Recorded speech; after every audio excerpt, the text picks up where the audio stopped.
And we're off. Hello, everyone out there. Welcome to a new podcast called Stick Drift, where we talk about gaming and just gaming related topics and just entertainment wise topics. Sometimes we're liable to drift off into something else, but for the most part, we're going to be talking about gaming and gaming related media. I'm Lord Pog of Lord Pog Gaming, and I'm joined by one of them old school gamers, Android, who plays Lord Android Farizin on our D&D campaign, Adventures in Loxos. And then we're also joined by somebody new to the group who goes by the name of Crazy. That's it, just Crazy. That's what we call him. It's crazy. Just Crazy. So This is in a good way. Yeah. Crazy in a good way. Not crazy and psychopathic, I'm gonna eat your dog kind of way. Crazy in a good way. Hey, dog is a fine meal. No, I'm just kidding. Eat your teeth. But here we are. This is our podcast, Stick Drift, and so Crazy. Starting off with you.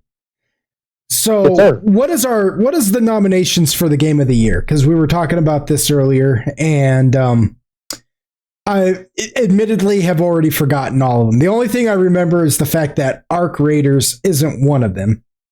And the game of the year is being announced, this Thursday, you said, correct? I believe so. I believe it's this Thursday coming up. Yes.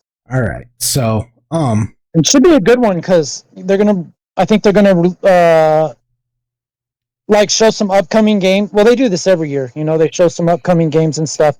But it's rumored to be like stuff like Elder Scrolls 6. You know what I mean? And that's something everybody's been anticipating and waiting for. I know I have.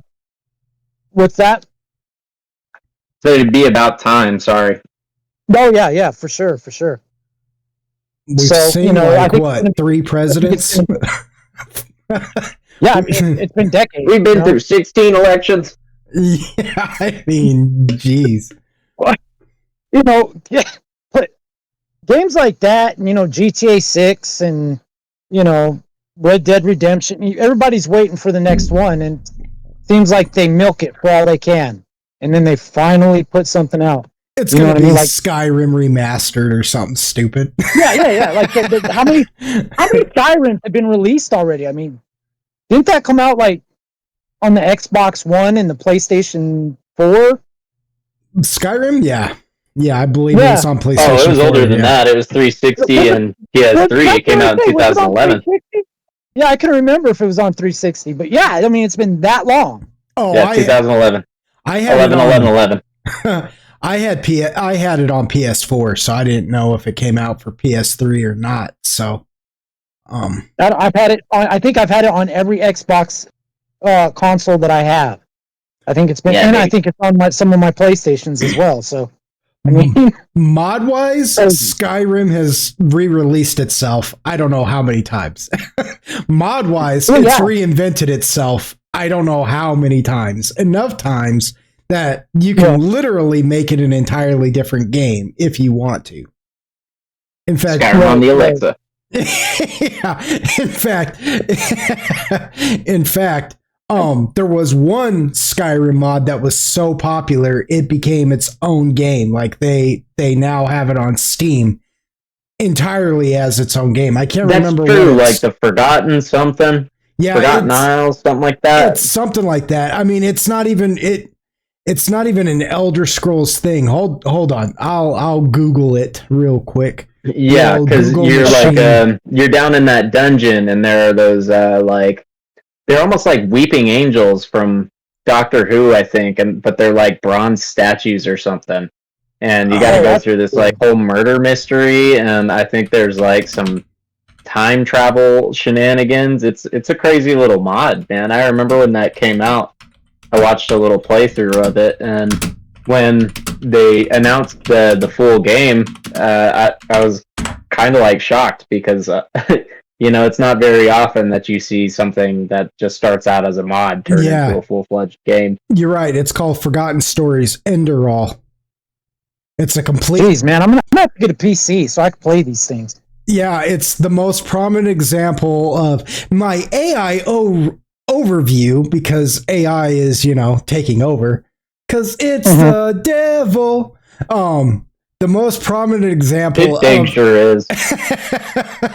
I mean, it can be. I don't want to jump off topic too hard, but I did say on a YouTube short in the comments, there was some short came up on YouTube with Sabrina Carpenter singing something or other, and everybody in the comments were turning her into a Krispy Kreme donut with all the glaze they were giving her. And I wrote, nice. I wrote in the comments, I went, has anybody ever heard of the Keys of Solomon? I was like, you ought to look at the way, like at microchips and things like that, like the way computers and technology are actually put together. I was like, you should look at that under like heavy microscopic, ability, because they look exactly the same. Technology, they look like cities. Yeah, it looks exactly like the Keys of Solomon. And I was like, which he used to trap demons with. And I was like, and Sabrina Carpenter uses this technology to sing. She can't actually sing. And somebody wrote, have you pushed away everybody all your friends and family, or something with your wild beliefs?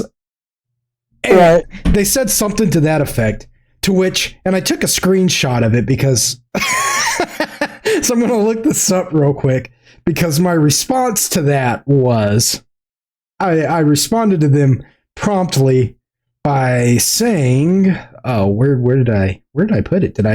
There's no way I got rid of it because it made me chuckle so hard. Here it is. Here it is. They said, and I quote, they said, do you ever wonder how many people you've driven away in real life because of your insane beliefs? And I said, do you ever wonder just how dumbed down you've become just so you can conform in order to have friends? I mean, if somebody asked me that question, I'd be like, no, because my family basically thinks the same way I do. So, I mean, I'd just be like, yeah, what about it? And we think outside the box. We're not fed all this stuff, and we're like, oh yeah, that's the way to go. No, we think for ourselves. We all sit around wearing tinfoil hats. So, anyways, So the Game Award, the most the tinfoil hat thing. Hold on, people that say you wear tinfoil hats, like conspiracy theories, is more like conspiracy truths, because more often than not, they may take decades, but they come to just like what they said. You know what I mean? Like the Epstein Island. People were saying that people were, you're wearing a tinfoil hat. Well, lo and behold, there's a bunch of elite that are out there doing, Well, I mean, low key. Yeah. Even the tinfoil hat thing specifically. I mean, a tinfoil hat will block out radio waves to your brain, bro. That your cell phone's constantly emitting. So, I mean, so leave me and my tinfoil hat alone. Yeah. Right. Yeah, Reynolds tinfoil hat should be paying me, some commission for as much tinfoil. Right. My head. Well, it's like Nirvana said, man, about conspiracy theories. They said, Kurt Cobain said, just because you're paranoid doesn't mean they're not after you. So there you go. Truer words were never spoken. So and then she got him. And then she got him. That mod, the AI overview for this says the most prominent example of a massive game-like Skyrim mod available on Steam is Enderall Forgotten Stories, a complete total conversion with its own world, lore, story, and mechanics, feeling like a standalone RPG, and it's free for Skyrim owners. So that's cool. Yeah, dude, it's didn't they make a mod where they have multiplayer Skyrim? Yes. Isn't there like a mod out there for that as well? Yeah, Skyrim together. It crashes like it's so buggy, but it's pretty cool. I've watched some gameplay of it because it's real hard to play if you're trying to take it too seriously, like really quest out together and do certain things. It bugs out real hard in certain like quest areas of the game. However, if you get together and you just have fun with it, it works pretty good. I can't remember the name of this channel, but this one channel on YouTube, he made like a whole channel dedicated to just doing Skyrim together, where they'd get together and complete challenges. Like they'd get like 5 or 6 people together, and then one of them was basically the target and the others were hunters. And the idea was the dude being hunted has a objective or a series of objectives they have to complete before the other players kill them. Oh, okay. Yeah. Stuff like that. Cool. Interesting. That's interesting. Yeah. Speaking of mods, one more thing before we get into the game of the year. I saw that they have a Star Wars mod for Starfield. And it's on PC and it's on the platforms, PlayStation and Xbox. And it completely changes your Starfield. Just like completely changes it to Star Wars. I'm going to check that out as soon as possible. It takes Starfield and makes it good, is what you're saying. I like Starfield. Okay, we'll talk about that another time. Okay. I enjoyed that. I haven't played it, but I hear like the problem with it that I've heard is that it takes about 12 hours to get into, but once you get into it, the game actually takes off and it's freaking awesome. Yeah, but I wouldn't. I've heard. Yeah, I heard it was kind of boring. I heard it was kind of boring, is what I heard. I would say it's kind of slow starting, but I wouldn't say it takes 12 hours to get into it. I wouldn't say. Well, people. This topic, but people of gamers, I should say gamers, more of the younger gamers want all that fast-paced action type stuff. You know what I mean? Like Call of Duty, Fortnite. Mm-hmm. And I'm a Fortnite player. You guys know that. I love Fortnite. But, they want this fast stuff. They don't appreciate, like, story-driven, lore-driven games as much anymore. And Bethesda and Oblivion, and all their branches and stuff, their games are really based upon, they're really story-driven, and they're really, lore. So there is a lot of reading. There is a lot of dialogue and stuff like that before you get into, the action or, you know what I mean? And some people just don't like that. Plus, you had the people, the Sony diehards that wanted to put it down and they're the majority, wanted to put it down just because it was Xbox exclusive for a minute. You know what I'm saying? I think that's two of the reasons why it got such a bad rep. But we could talk about Starfield later because I got a lot to say about that game. I also heard that Bethesda, like so many companies, AAA companies these days, don't seem to know what biology is. You know what I'm saying? to put it politely. Oh, nice. They seem to not know. They don't. There's a certain subsect of culture out there right now who apparently don't know what a science book is and don't understand what biology. They don't understand that we're not plants, I guess is what I'm trying to say. Well who are you to tell me what I can and can't? That's just gaming in general. That's like almost every gaming company out there. However, in that game, I did not witness any of that. Like, I guess when you create your character, you could create your character to be that way if you wanted to. It's pretty liberal as far as things like that go. But I didn't run into any characters that would make me think that's a confused plant. Okay. So like the game in of itself understands science, but if you want to play mentally ill, you're allowed to. I get it. Okay. Yeah, there you go. Yeah. Well, that's just like real life. Yeah. That's just like real life. Very solid point. Immersion. Yeah, immersion. Yeah. I mean, I get it. All right, so game of the year. What are the game of the year announcements?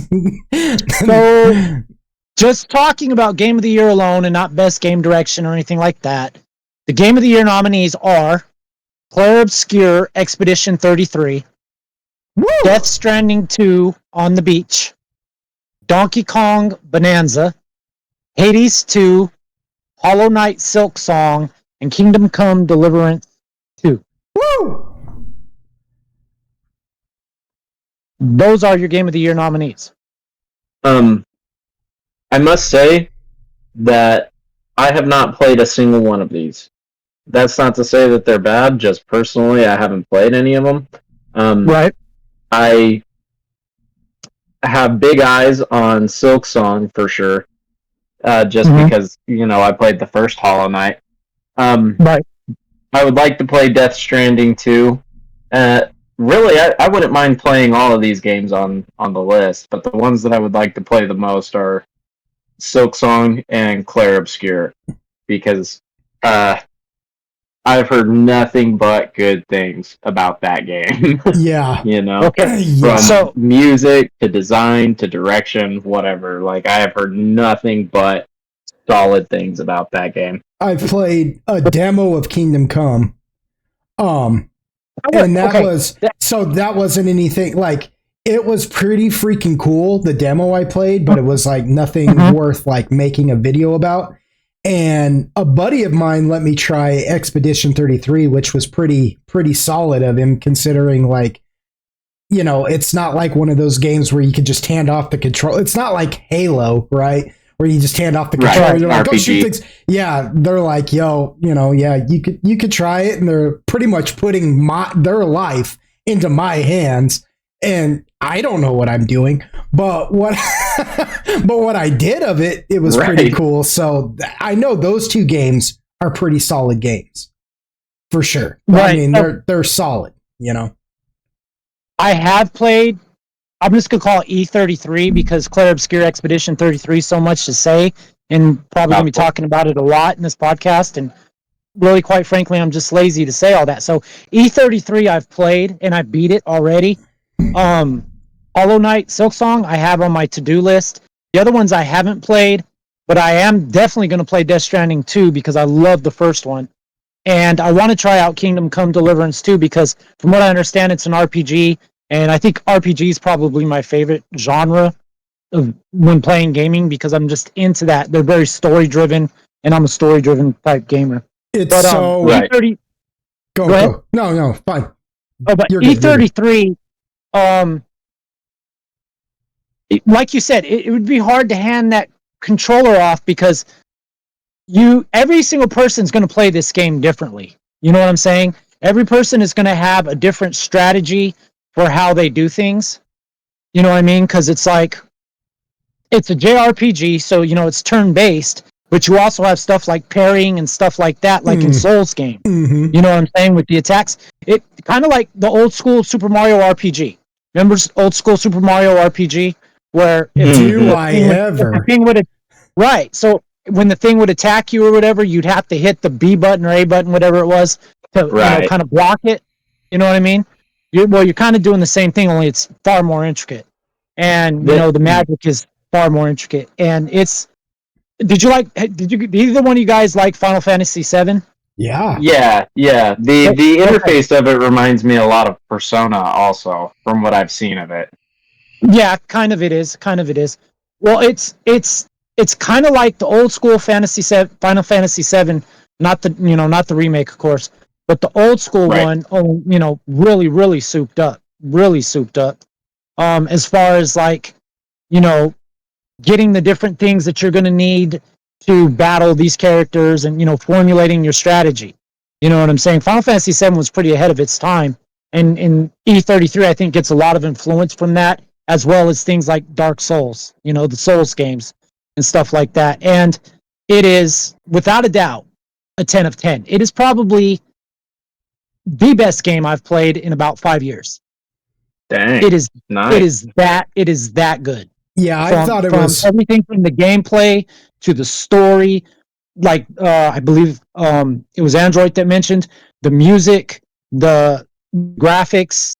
Just everything. This game is amazing. Amazing game.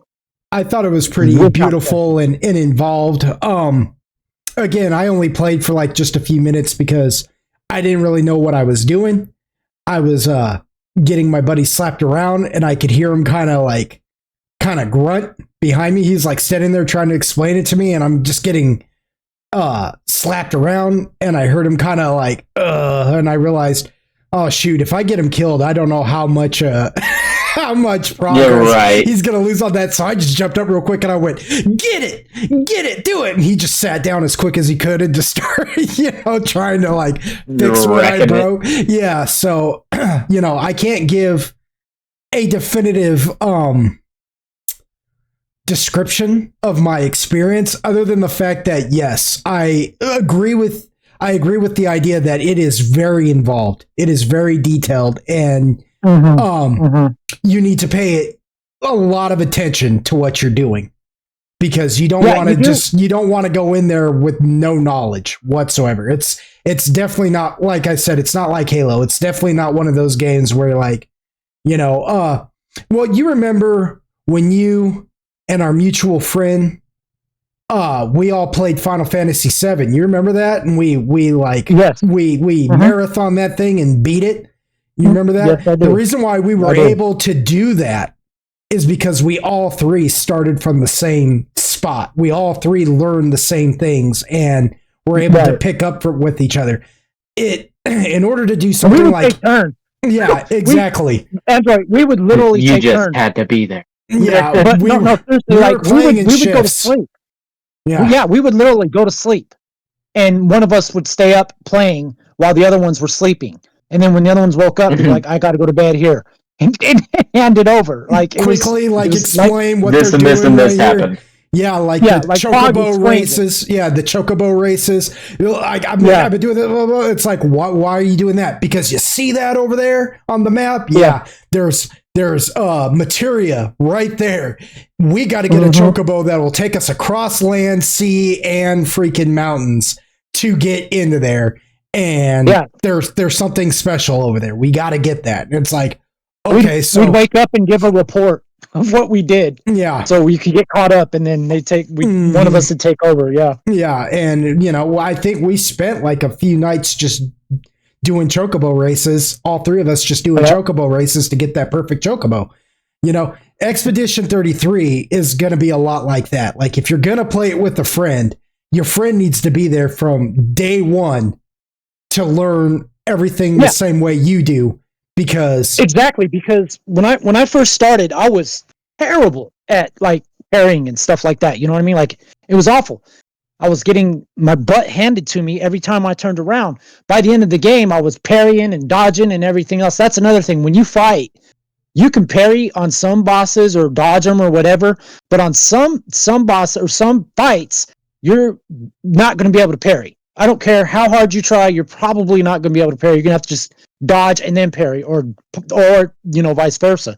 Parry, then dodge. You know what I'm saying? Because the attacks come in such a syncopation to where you're not going to dodge, 10 attacks all at once. You're going to have to maybe dodge one and then come back up and parry the other and then or whatever, and that's another thing with the strategy. You've got a lot of it has to do with watching, the boss and how he does things, kind of like Dark Souls and Elden Ring and Bloodborne and stuff like that. You kind of got to watch them. I will give one hint that when you're fighting a boss, a lot of people are going to want to listen to the sound that it makes before it goes in for the strike. It's not the sound. It is every boss has a light before, in whether it's in their weapon, whether it's in their body, whatever it is, there's like a light that's just for a brief moment. And when you see that light, that's when you got to choose whether you're going to parry or block. And timing is everything in that game, especially once you get towards the end. So yeah, that's something. Yeah, it is. And there were times that I wanted to rage quit, but just kept pushing myself. There were times that I set the controller down and just came back to it the next day, and then took it out no problem. But it is one of those games that once you're involved in it, you are involved. You're invested. Especially once the storyline starts going, because the storyline is very rich. It's very rich. It's very detailed, and you want to know what is going on. I mean, simply that. It's one of those games where you have no idea what's going on, and the story unfolds as it goes. And as the story unfolds, it draws you deeper and deeper and deeper in to where you're just invested. And it's good. I mean, it grabs at every one of your emotions that you probably have: happiness, sadness, anger, all of it. It's well done, and it's amazing to me that this is done by an independent company who probably just made themselves a AAA company off this one game. Yeah, no kidding. Well, I would say that like an out of nowhere company. Well, I would say that it's probably going to win. Like I've heard nothing but good things about it. I thought it was real neat the little bit that I tried. Yeah, people have been talking about it for a hot minute. It is probably going to win, but I would say now that Kingdom Come Deliverance 2, right? Mm-hmm. The reason why I love that game, the reason why I liked that demo, and I've been meaning to just get it and really just get in there and, give it a real like decent go, is because it's so you play a soldier in that game, right? You're a medieval soldier, and it doesn't try to sugarcoat that world. Like it doesn't say, well, this part of history is problematic, so we're just going to rewrite history and pretend like this, you know what I mean, type of thing. Oh, no. Did you play the first one? It's very no. You know what? I haven't played the first one. I didn't. Honest. I never beat it, but I played quite a bit of the beginning of it, and if it is anything like the first one, it there's a reason why it developed its own niche cult following, because it's really unforgiving in the beginning of it. Mm-hmm. Your character starts as a peasant, and it shows. It's what I mean? And the combat system is freaking bizarre. It is completely bizarre. Awesome. And it is so masculine. Is it bizarre? Is it bizarre in the fact that it's boring or clunky, or is it bizarre and just it's not in the first one it's a little game. In the first one, it's a little clunky. Yeah. And it feels kind of clunky in this one, too, until you understand right. it. It's kind of like... It's because there's a nuance to it that you got to pick up on. Did you play For Honor? That's what I was going to get at. It's a lot it feels kind of like For Honor. It's like trying its hardest to feel like a real combat simulation. Like, you gotta position your sword in a stance before you attack or defend or deflect or whatever. Yeah. Okay. And it's just, like I said, it's just so masculine. Like it throws all caution to the wind. It doesn't care if it upsets you. You know what I mean? It tries it's very brutal. It tries to stay earnest to the time period, so they don't just like invent things. They're no, that wouldn't be there. You know what I'm saying? And you're a soldier, so you're getting drunk. You're hitting on the maidens. You're running around killing people in combat. So it's like Game of Thrones. There's a lot of freedom of choice. Yeah. Yeah. I mean, it's really freaking what. I don't think it's going to be Expedition 33, right? But it doesn't deserve the hate it got when it first came out, and it didn't get hate from like gamers. Gamers love it.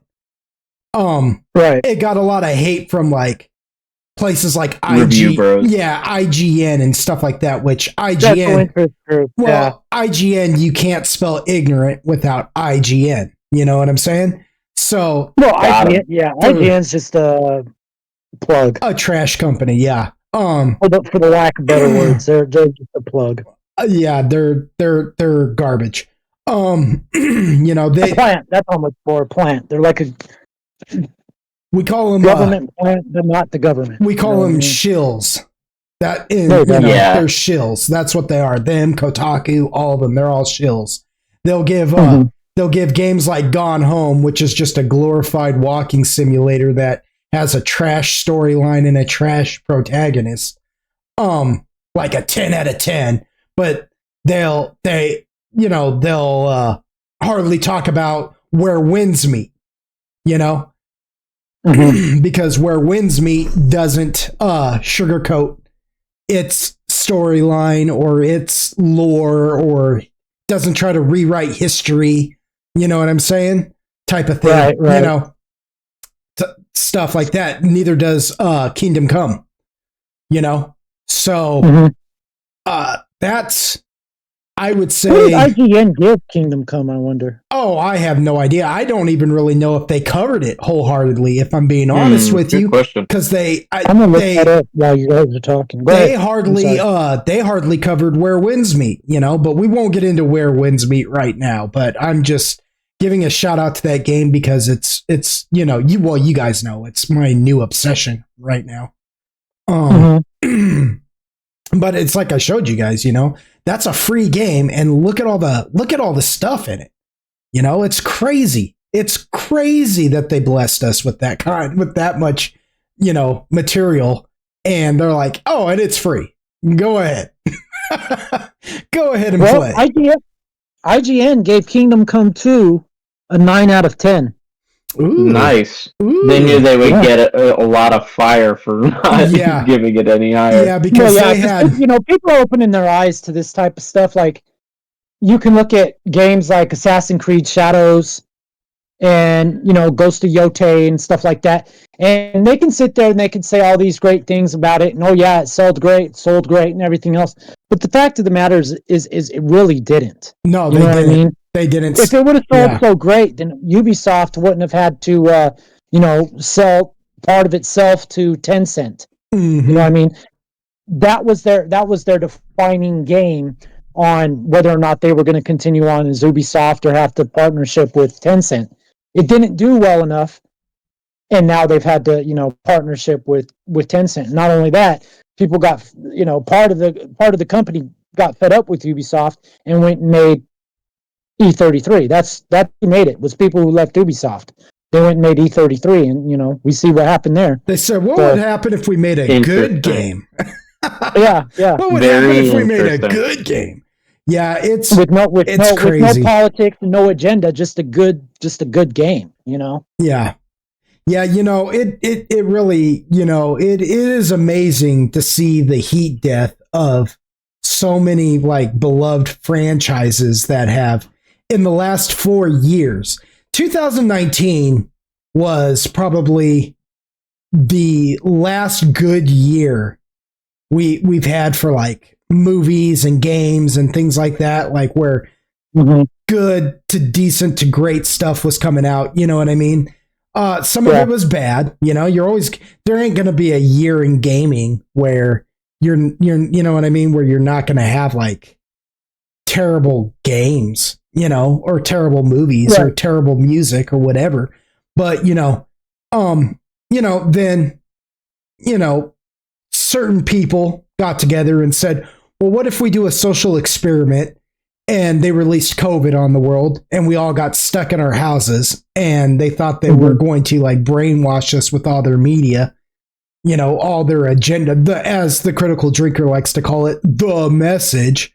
But, which completely has backfired on them, but in those 4 years, we have literally seen the heat death of, a lot of franchises, a lot of IPs we have seen just completely get wrecked. And and so you can mourn it, but also, though, here's the thing, here's the thing about that.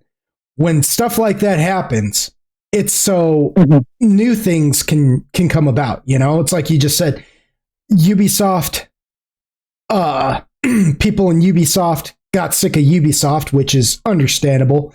I was sick of Ubisoft long before this, but and they made Expedition 33. Right. You know, I mean, there you have it. There you have it. Like, now is a good time for just creating. Yeah. Well, you know, I don't know the details about why they left. I haven't really researched that up, but for whatever reason, you know, they left. You know, Ubisoft had that lawsuit for sexual harassment there for a while. It could have been because of that. It could have been they don't like the direction. It could have been, you know, they were laid off. I don't know. I have to look it up, but all I know is once they left Ubisoft, they made a game, and their first game is up for Game of the Year. So they're doing something right there. You know what I mean? They're doing something right. And as far as I could see in E33, there didn't seem to be, you know, any type of agenda. You know what I mean? Just not at all. At all. I didn't see any, you know, no romance, no pushing this, no, you know, I mean, there was some romance in there, but it wasn't left wing, if you get my drift. It was, you know, heterosexual. And that's basically that, you know, it was just a really good game. Not because of that, but in some circles we call that true romance, but whatever you it's not even like, you know, gratuitous. Like, there's no nudity like in, say, The Witcher. I don't know if you guys have played The Witcher. But it's nothing like it's nothing like that. It's just kind of like, I you know, didn't hold that against The Witcher, really. I mean, it's... no, I'm not saying anything about that. I'm just saying, like, the game itself isn't like that. It's not like that. It's not really it's not dark high fantasy. It's more science fiction-y high fantasy type of it's. Well, yeah, it's more like just understood Final Fantasy. That the two characters love each other or whatever. You know what I mean? Mm-hmm. Yeah, it's like in that aspect, it's more like Final Fantasy VIII than Final Fantasy VII, which everybody talks about Final Fantasy VII and all that. But I mean, let's face it. As far as Final Fantasy goes, Final Fantasy VIII had the best love story in it. I mean, hot take. But I feel Final Fantasy VIII had the best love story in all the Final Fantasies. I think Final Fantasy VIII was basically designed around that love story. You know what I mean? Right. Final Fantasy VII was to a certain extent, but Final Fantasy VIII, I think, was just a romance game. You know, action. I think my biggest problem with Final Fantasy VII and its love story is I can't really get over the idea that Cloud can't get out of his way long enough to like sit there and realize, oh yeah, there's Tifa. I got Tifa here. Like, what else? The thing about Final Fantasy VII is Final Fantasy is a love story as well, but it wasn't centered around that. And part of it's a part of the story, right? And part of Final Fantasy's lore wasn't even really truly in the game. Like, you know, with Aeris's first love, that's already dead. You know what I mean? Like, right. And you learn about that in Advent Children, you know, the movie that came out later on, but you don't know about that in the game. You know, in the game it's just, and it never really was. And Crisis 4, which was and the PSP game. It never really defined Cloud as loving Aeris in that type of way anyways. You know what I mean? He loved her. We knew that. We knew he loved her, but we didn't know that he loved her. It all depends on. You remember though? It all depends on who you take to the gondola. You know, it all depends on who you take to the gondola. You know, but yeah, there's a canon quote unquote interpretation. Yeah, following the movie or whatever. Yeah, I would. Yeah. The Advent Children is really what puts all that into, you know. Into perspective, mm-hmm. yeah. In perspective. And Dirge of Cerberus or whatever. Mm-hmm. Yeah. And that, yeah. I'm a big fan of Final Fantasy VII. I loved it. But yeah, you're right. I think Final Fantasy VIII is as far as romance goes, is going to be the one that is centered, you know, the best love story as far as the Final Fantasies go. What about Final Fantasy X? Don't even get me started. Don't even I get me I don't even started. remember a love story in Final Fantasy X. Because Final Fantasy X is a love story. If you or it's supposed to say be. so, I mean, It's centered around it's really 10-2 that takes the hard dive into that. It's what it is Final Fantasy X is Final Fantasy Prom is what Final Fantasy X is. Is that the one that they're remaking, Final Fantasy? Because they're going to remake another one like they did Final Fantasy VII, but I don't know if it was 10 or 9. I hope not. Yeah. I hope it's 9. Yeah, 9. You know what? The thing about 9 is that I really liked 9, but there's nothing really about it per se that like jumps out at you, like not story wise, not really character wise. That's the one with it's Zidane? just yeah, it's just. Is that the one with the guy with the little tail or whatever? Yeah. It's just fine, but at the same time, even though I'm saying all this, it is just Final Fantasy. It feels like, in a weird sort of way, Final Fantasy IX feels like a return to form. With like Final Fantasy VII, they did this whole epic thing, and Final Fantasy suddenly became a household name, and then you got Final Fantasy VIII, which was like you just said, and like I was saying, just this wonderful love story, and there's these weird like fan theories about it, and then they kind of bring it back to this like weird little like high fantasy, just feel good game, But I will say the thing that I appreciate about Final Fantasy IX is the fact that at any given time in the game, you'll be walking around and something pivotal will be happening to one of the other party members, and you can switch to them and play that. And I always thought that was I thought, they do these neat things in Final Fantasy games, and then they don't follow through with them into the rest of the other games. Like in Final Fantasy VIII, I really appreciated the fact that like when you're walking around, everybody doesn't just meld into you and you're one avatar. It shows everybody's individual characters moving around. And then in Final Fantasy IX, they said, okay, let's split everybody up and then just bounce around to what everybody else is doing. And I thought that was cool. And then Final Fantasy X just says, nah, we're going to do away with all of that and do Blitzball or whatever that game is called. And it's like, so yeah, you're, yeah. Yeah.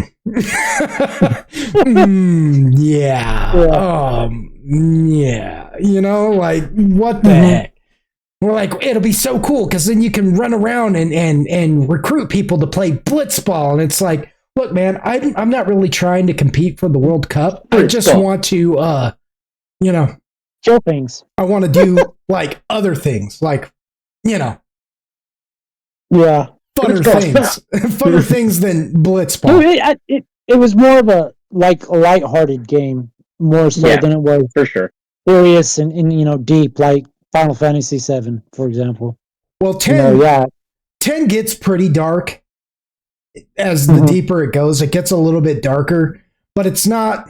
I don't know. Like it was just kind of, like I said, it felt like Final Fantasy Prom. Right.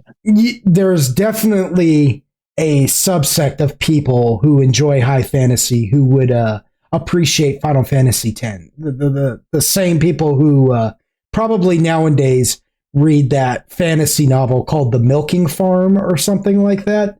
Have you guys heard about that? No.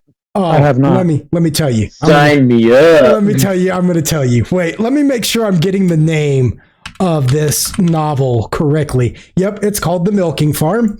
So the Milking Farm. Okay, it's called Morning Glory Milking Farm, right? And I'm just going to give you a brief synopsis of this.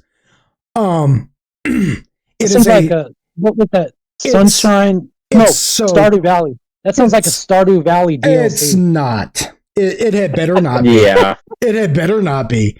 It better be. Sign me up. This is a fantasy novel, and basically what I understand about it, right?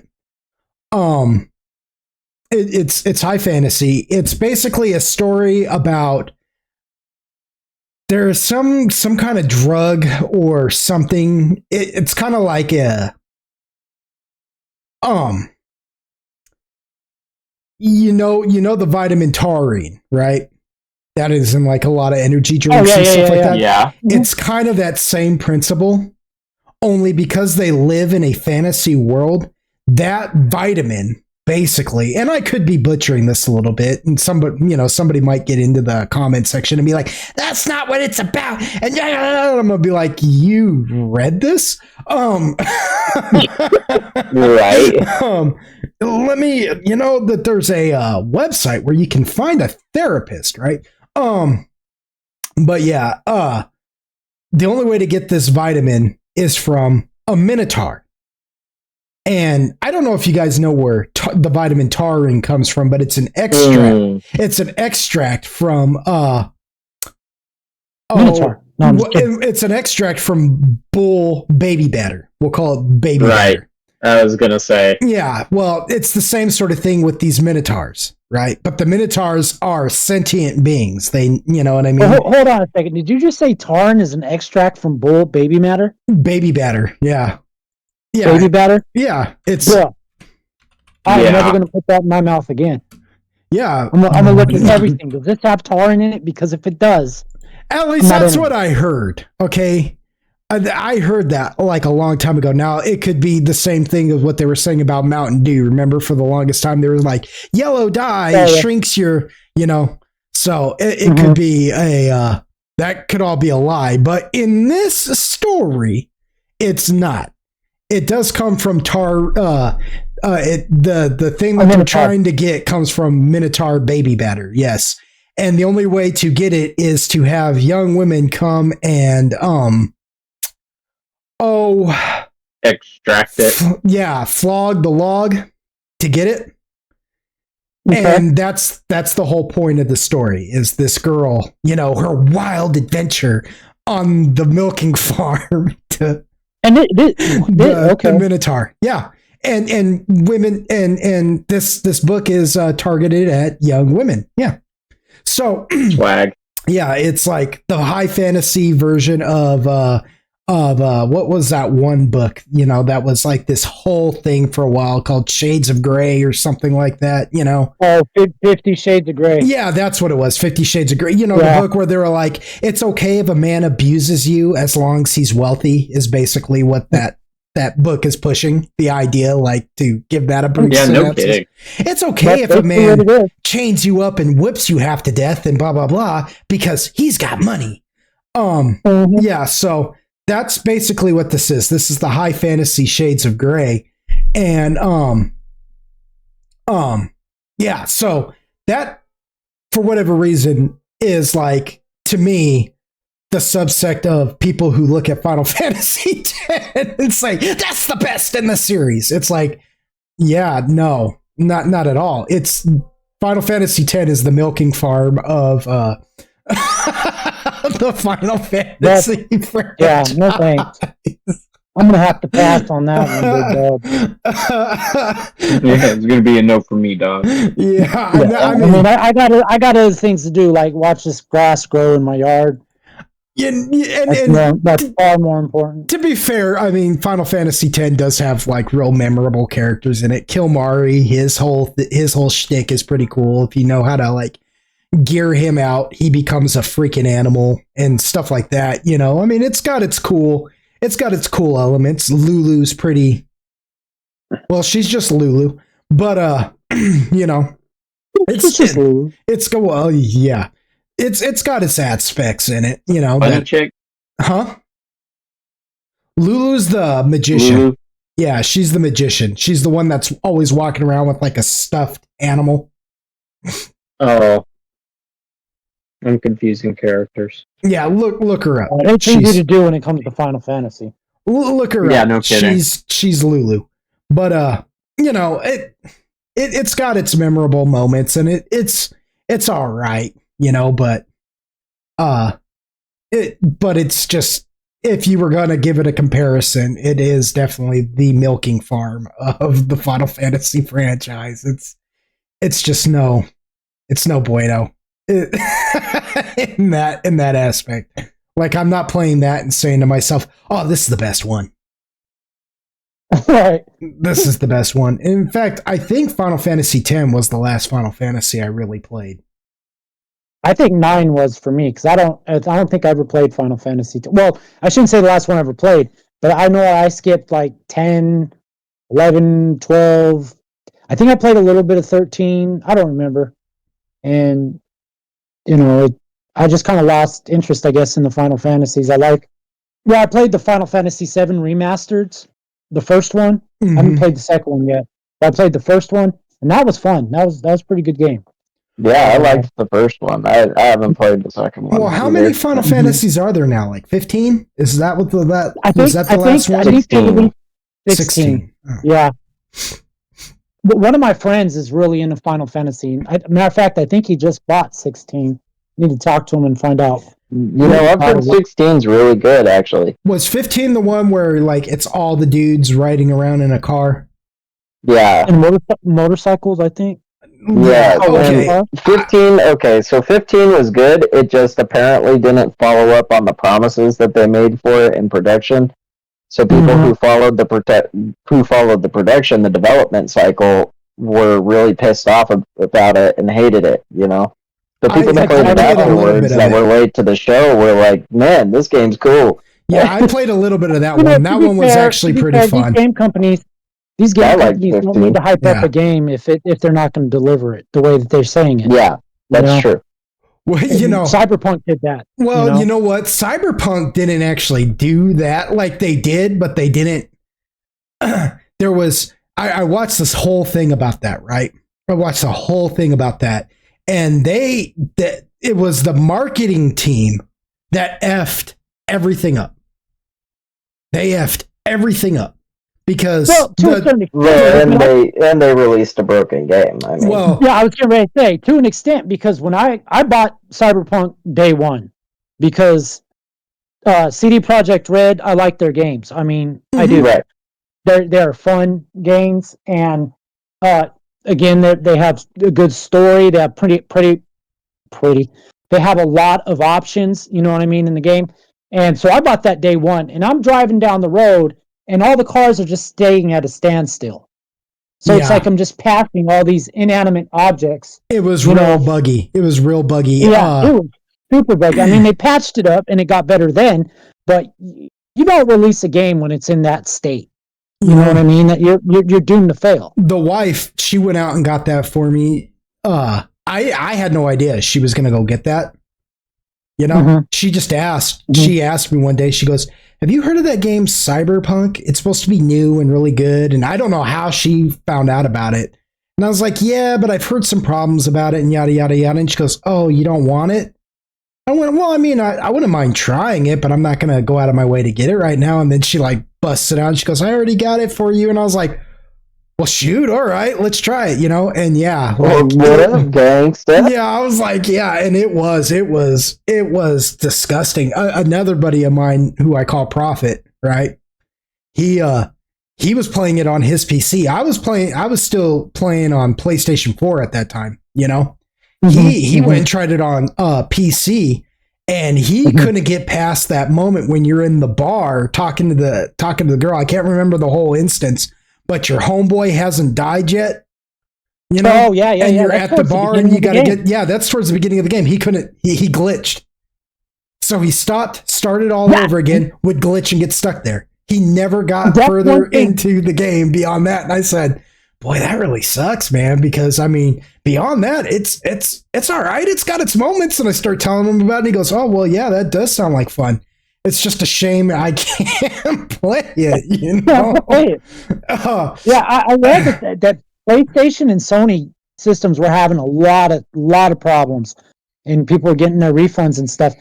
Like I said, I had it on Xbox Series X, and there was bugs. You know what I mean? but it never ever got to a point to where I just absolutely could not play the game. Yeah, that's the same with me. Yeah, I had bugs, but I could still play. I could still play it. And I was like, yeah, it's got bugs, but I'm going to continue. I'm going to, I'm going to go through this slow burn. It didn't deliver on all the things that, and see, I watched this thing about it, and it didn't deliver on all the things because they were trying to polish up the game, and they had some ideas of things that they wanted to patch in later, right?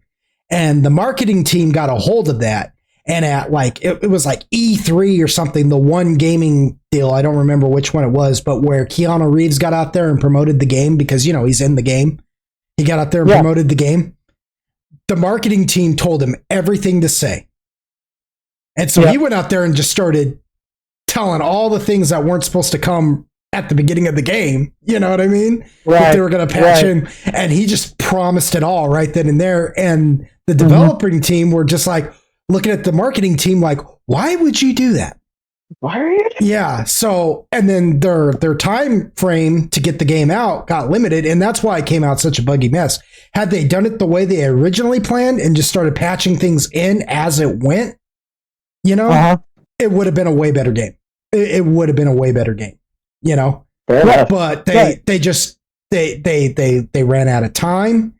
They were forced into promises that they had never really planned on like saying out loud, like it was more like if we can do this, if we can pull this off, we'll patch it in. If we can't, we just won't ever mention it. Right.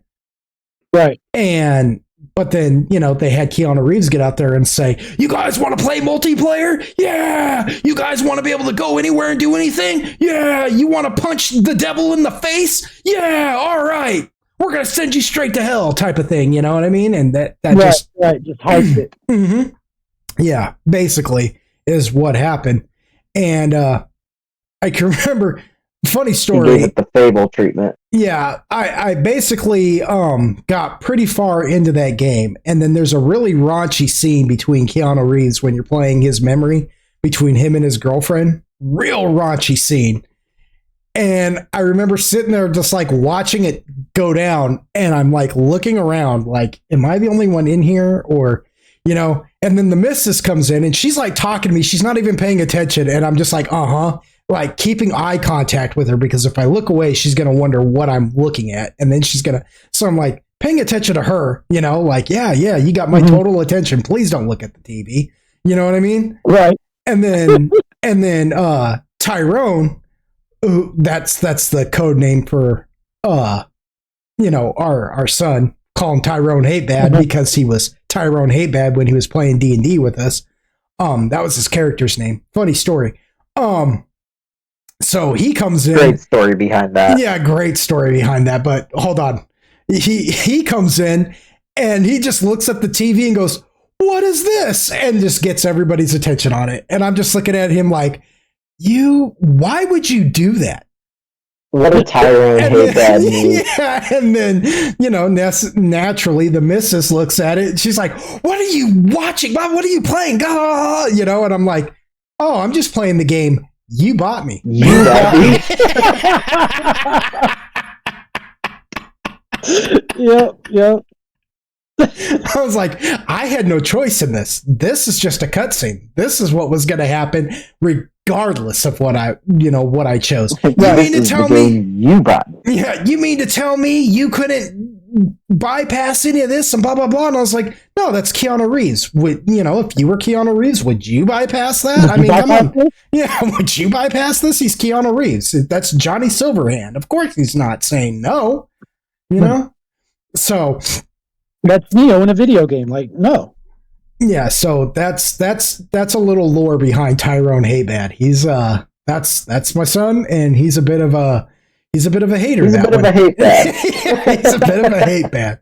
The reason why he named himself Tyrone Hatebad because Android and him were my first two players in this campaign I've been running for 9 years on D&D. And they were the first two players. They were my only players year one. And neither one of them had ever played D&D. So I was like explaining to them like how it works and this and that. And they were in the middle of like making their characters' names and everything. And I had what is called a DMPC, which is a person who's a part of the group, but they're controlled by the DM. And excuse me, a lot of people kind of frown on DMPCs because they are an extension of the DM. You can make your like one of the party member godlike and this and that. But I understand how a DMPC is supposed to be played. So I've never put a DMPC in the group that was better than the group. Right. You know what I mean? Right. Right. I've always made them a little stronger because you can sometimes get those. Sometimes your players might think to themselves, "Oh, I'm going to troll," and then you're just like, "No, I'm gonna smack you down." But you don't ever do it. But you don't ever do it in a way where it's just like they do something just incredible that none of the But my DMPC at this time's name was Timothy Lovegood. And and to be fair, the group ended up really liking this DMPC. So that ought to tell you that I understand how to play a DMPC. You know, when your actual party members, when your actual players like your DMPC, you're doing it right. So you're doing the right thing. Yeah, but because they were new players and Tyrone is a troll, he looked at, he was like, his name is Timothy Lovegood, and I'm like, yeah, and he goes, my character's name is Tyrone Hatebad. Timothy Lovegood, Tyrone Hatebad. And the name antithesis. Yeah. And so the name just stuck. And he played his character as the antithesis to Timothy. Yeah. Right? And even after Timothy left the group, Tyrone stuck to the bit. Yeah, he never stopped being Tyrone Hatebad. Yeah. The best heel, bro. So awesome. Yeah, so it's like he's, and the name is just stuck. So that's why we just still call him Tyrone on here, because we don't like using our government names. He's Tyrone, He's like, how do you do it? How you kill him? And Tyrone's like, every time Tyrone's like, oh, I shoot him in the nuts. Yeah, because I have a thing. If you kill an arrow in his nuts, if you kill the enemy, I ask, how do you want to do this? You describe to me how you get the kill shot, and every time Tyrone's just like, I shoot him in the nuts. That's how he kills. That's a hater. Yeah, that's his kill shot. That's his kill shot. If he nails you in the nuts.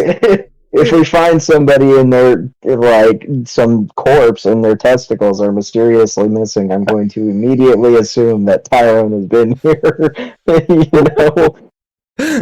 Yeah, because it was every time. And then when he got mini shot, he could shoot twice, so he just one for each nut. Boop, boop, every time.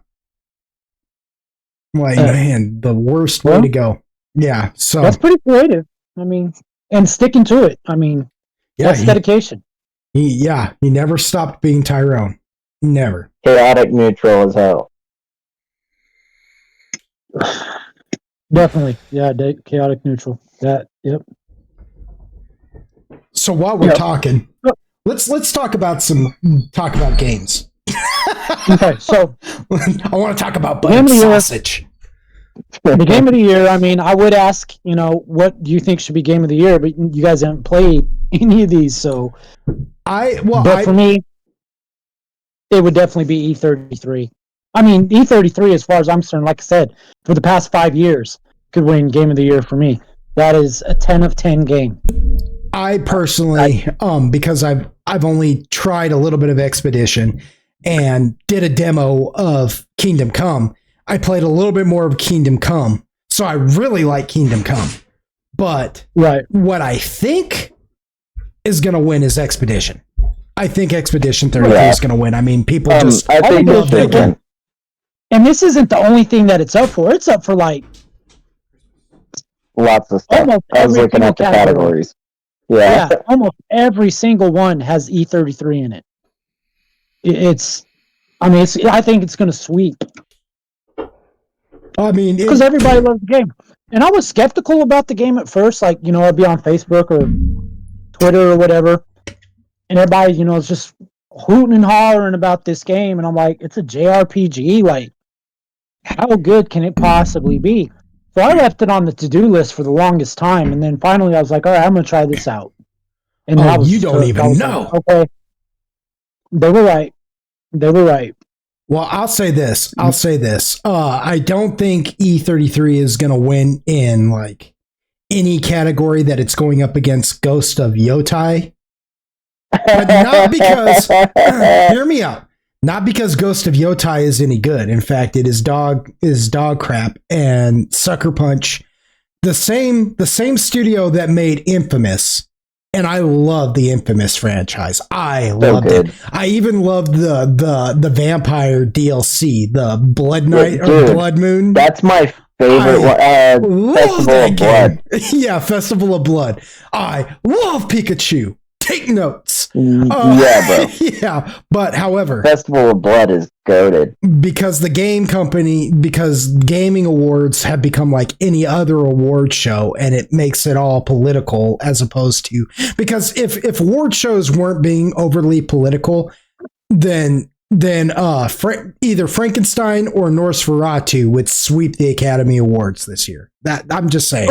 They between the two of them, they would win the most awards because those are the best two movies that have come out in 2025. I mean, let's be honest. But because they're being political, they'll give it to like Ghost of Yotai, like Erica, the insufferable. I'm gonna preface this, and I mean this with all disrespect. The insufferable Erica Ishii is going to win best voice actor, and she is trash. I have watched her. I have seen her over the years. Mm-hmm. Actually, I was aware of her before, anybody, before a lot of people were. She has loose ties to Critical Role, actually, the D&D, the D&D podcast that is so famous with Matt Mercer and all them. When they first started out, they were on a channel called Geeks and Gamers, and Erica Ishii was involved in that. She wasn't insufferable then. She just seemed like a normal person who was into geek culture.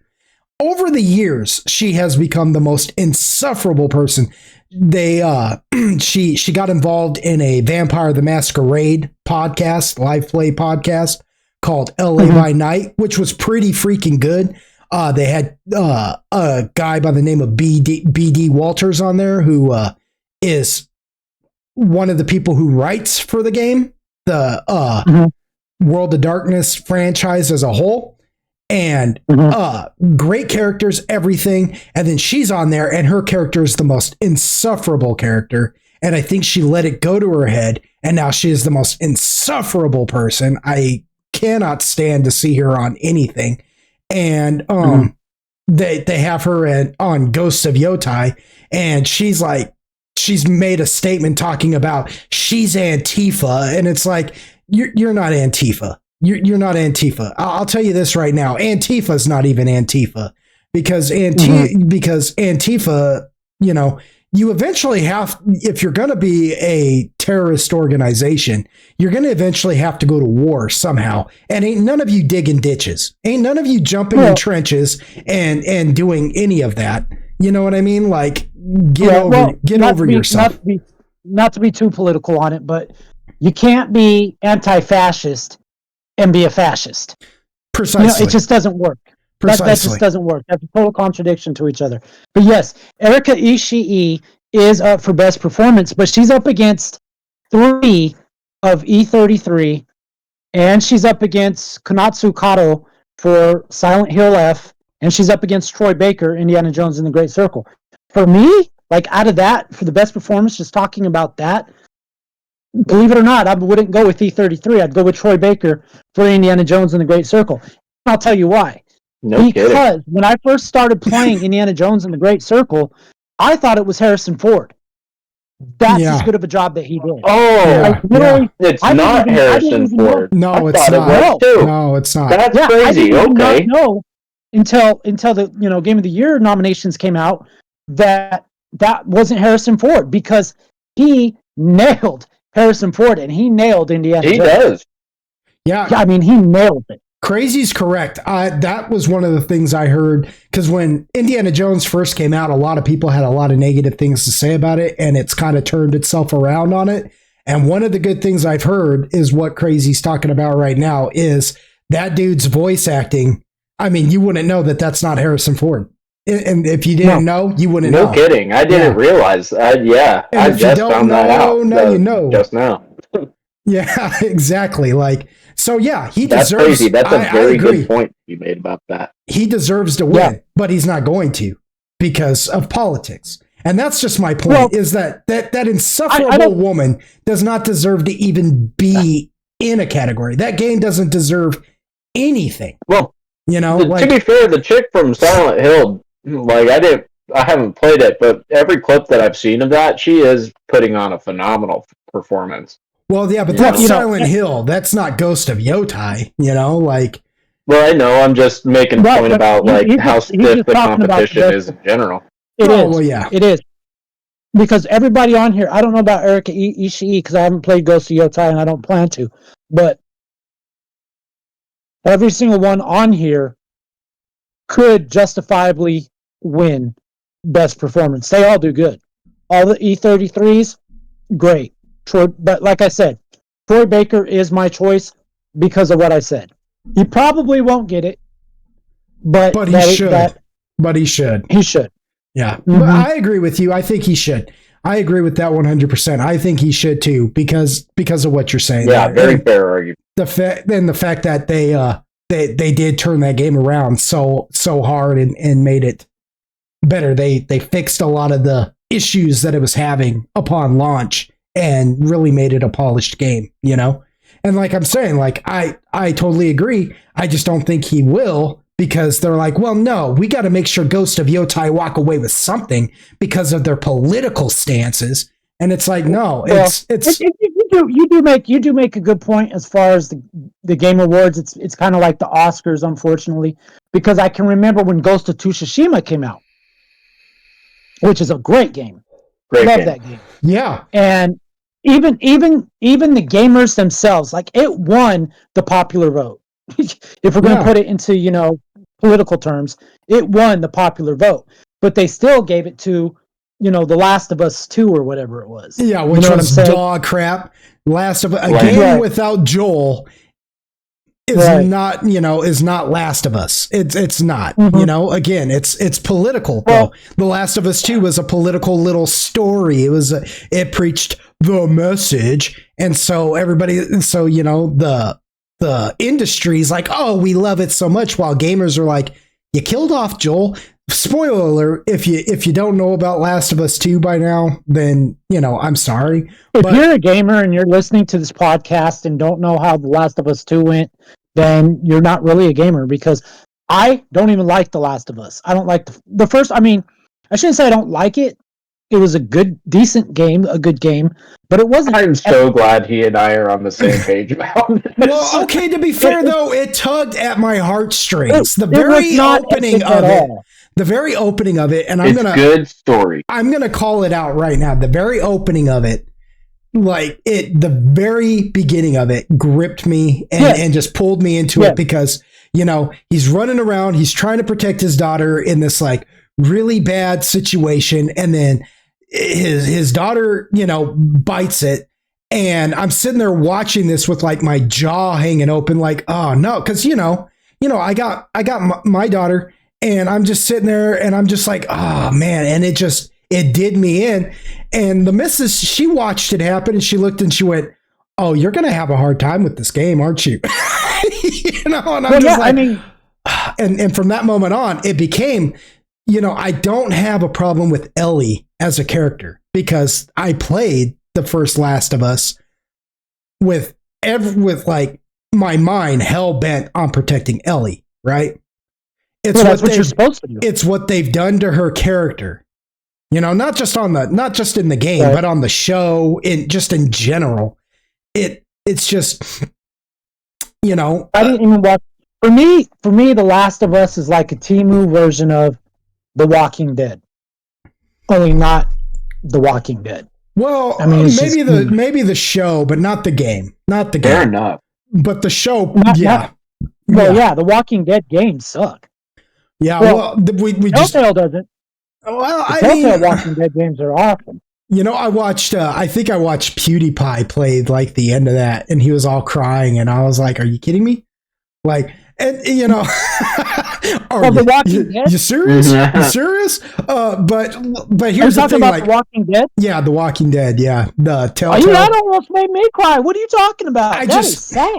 You know, like I said, sad. The Last of Us grabbed me at the beginning, and I didn't cry at it. You know what I'm saying? Like, I was just like, all right, I'm in it. You know, it takes a lot for media to make me like cry. You know, okay, here's a little guilty story. It wasn't a zombie game for me. I mean, I know it's supposed to be, but it wasn't. What, The Last of Us? Part of it with The Walking Dead is that you spend so much time with that character, you know, up to that point. Right. As opposed to The Last of Us, where it's just out the gate. Well, you know, here's the thing, like, The Last of Us isn't a zombie game. Not really. It's more like a mutant apocalypse.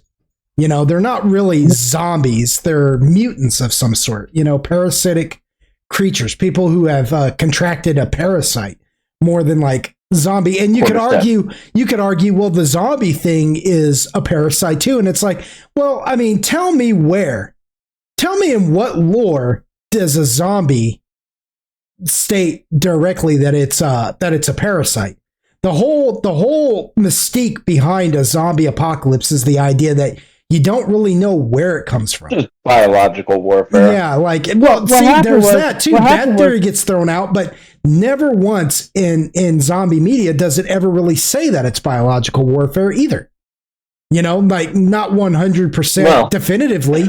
You know, planned or unplanned. I mean, you know, regardless, I agree with you. Yeah. What happened was, though, is we know zombies by lore is somebody that died and was resurrected, right? Yeah, they've come back to life. Yes. But there's a definitive difference between like zombies and that you see in movies against like necromancy, raise undead type thing. Exactly. Which is different. Which is the lore behind original zombies. It's necromancy. If you're making a film or a TV show like The Walking Dead, or you know, whatever, Generation Z or whatever it was called, you've got to be able to explain how a bunch of dead people rose from the grave to become zombies. So they came up with the idea, you know, it was a bad science experiment or a parasite or whatever. That's where they started coming up with all the parasites. In The Walking Dead, it's spores in the air, ain't it? Anyway, in The Walking Dead, which makes it kind of the same thing as The Last of Us in that sense, because it's still kind of like fungi. I don't know all The Walking Dead lore, but because I quit watching past a certain point when they killed off Carl, I was like, this isn't The Walking Dead anymore. But right. And then I heard they got rid of Rick, and I said, now it's really not The Walking Dead anymore. But the only explanation I ever really saw on The Walking Dead for what it could possibly be was in the second season, the start of the second season, when they're in that bunker with the guy who was a part of the research team, and now he's the last one left because everybody else died. And the one thing he does tell Rick is, everybody's a host. You know, when you die, everybody, and then the only other information he gives is he shows, and he never says they know where it comes from. The only thing he ever shows is how it works. Is that when somebody dies, you watch this blue light travel up through their spinal cord into their brain and reactivate it. And that's it. Mm-hmm. Right. That's all you see. They don't know. But they kind of, I remember that they kind of discover that it's got to be like airborne or something, since everybody technically has contracted it. Like, they established that when you die from now on, you are going to turn, regardless of if you were bit or not, because it's airborne. Because they demonstrate that when Shane dies. The best explanation for a zombie that I've ever heard or seen was in George Romero's original Dawn of the Living Dead. Yeah, when the one guy, he's sitting there talking to everybody because they're watching all the zombies from the mall. You know, not the remake, because in the remake they go to a mall too, but in this one there's like only like 3 of them holed up in a mall. It's like you're talking about the old one. 2 soldiers and a lady. I don't know if she's a researcher or what she is. I can't remember. But the one soldier, he's looking and he starts talking about, because like I guess his like family comes from Jamaica or something, or like he's got ancestry back there, and he talks about how his grandpa used to say that it's an old Jamaican like folk tale that when hell is too full, the dead will pour out onto the earth. And that's the one I like. That's the explanation for zombies I like, because it harkens necromancy. It harkens back to Jamaica, where zombies originate from, because there's that movie The Serpent in the Rainbow, which is based upon a book of a guy who really did go to Jamaica and really did research zombies and stuff. And that's the whole explanation I like, is when hell is too full, the dead will walk the earth. You know what I mean? It'll spill out onto the earth. And that's why they're ravenous, because you're not talking about like angelic beings. You know what I'm saying? Right. You're talking like about doom. Yeah, exactly. We're talking, they're ghouls. That's the only thing they fear is you. And that's why George Romero never called them zombies. He called them ghouls. Eaters of the flesh. You know, he called them ghouls. So that's what they are. They're ghouls, really. And that was my favorite example of a zombie apocalypse, like what it could possibly be. But in The Last of Us, bringing it full circle, they do have an explanation for what it is. It's fungus. That's why they look like mushroom, or that's why they look like they're fungus creatures. They're not zombies. They're just people who have been taken over by a parasite.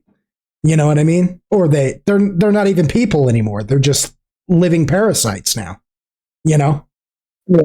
I don't understand the hype for that game. Like I said, it's a decent game, but it's not this epic, state of the story. The story narrative is good. Game.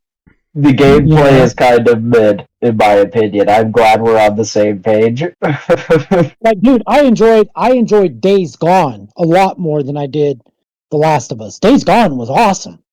Like, that game was fun. But Last of Us, I don't know, just didn't do it for me.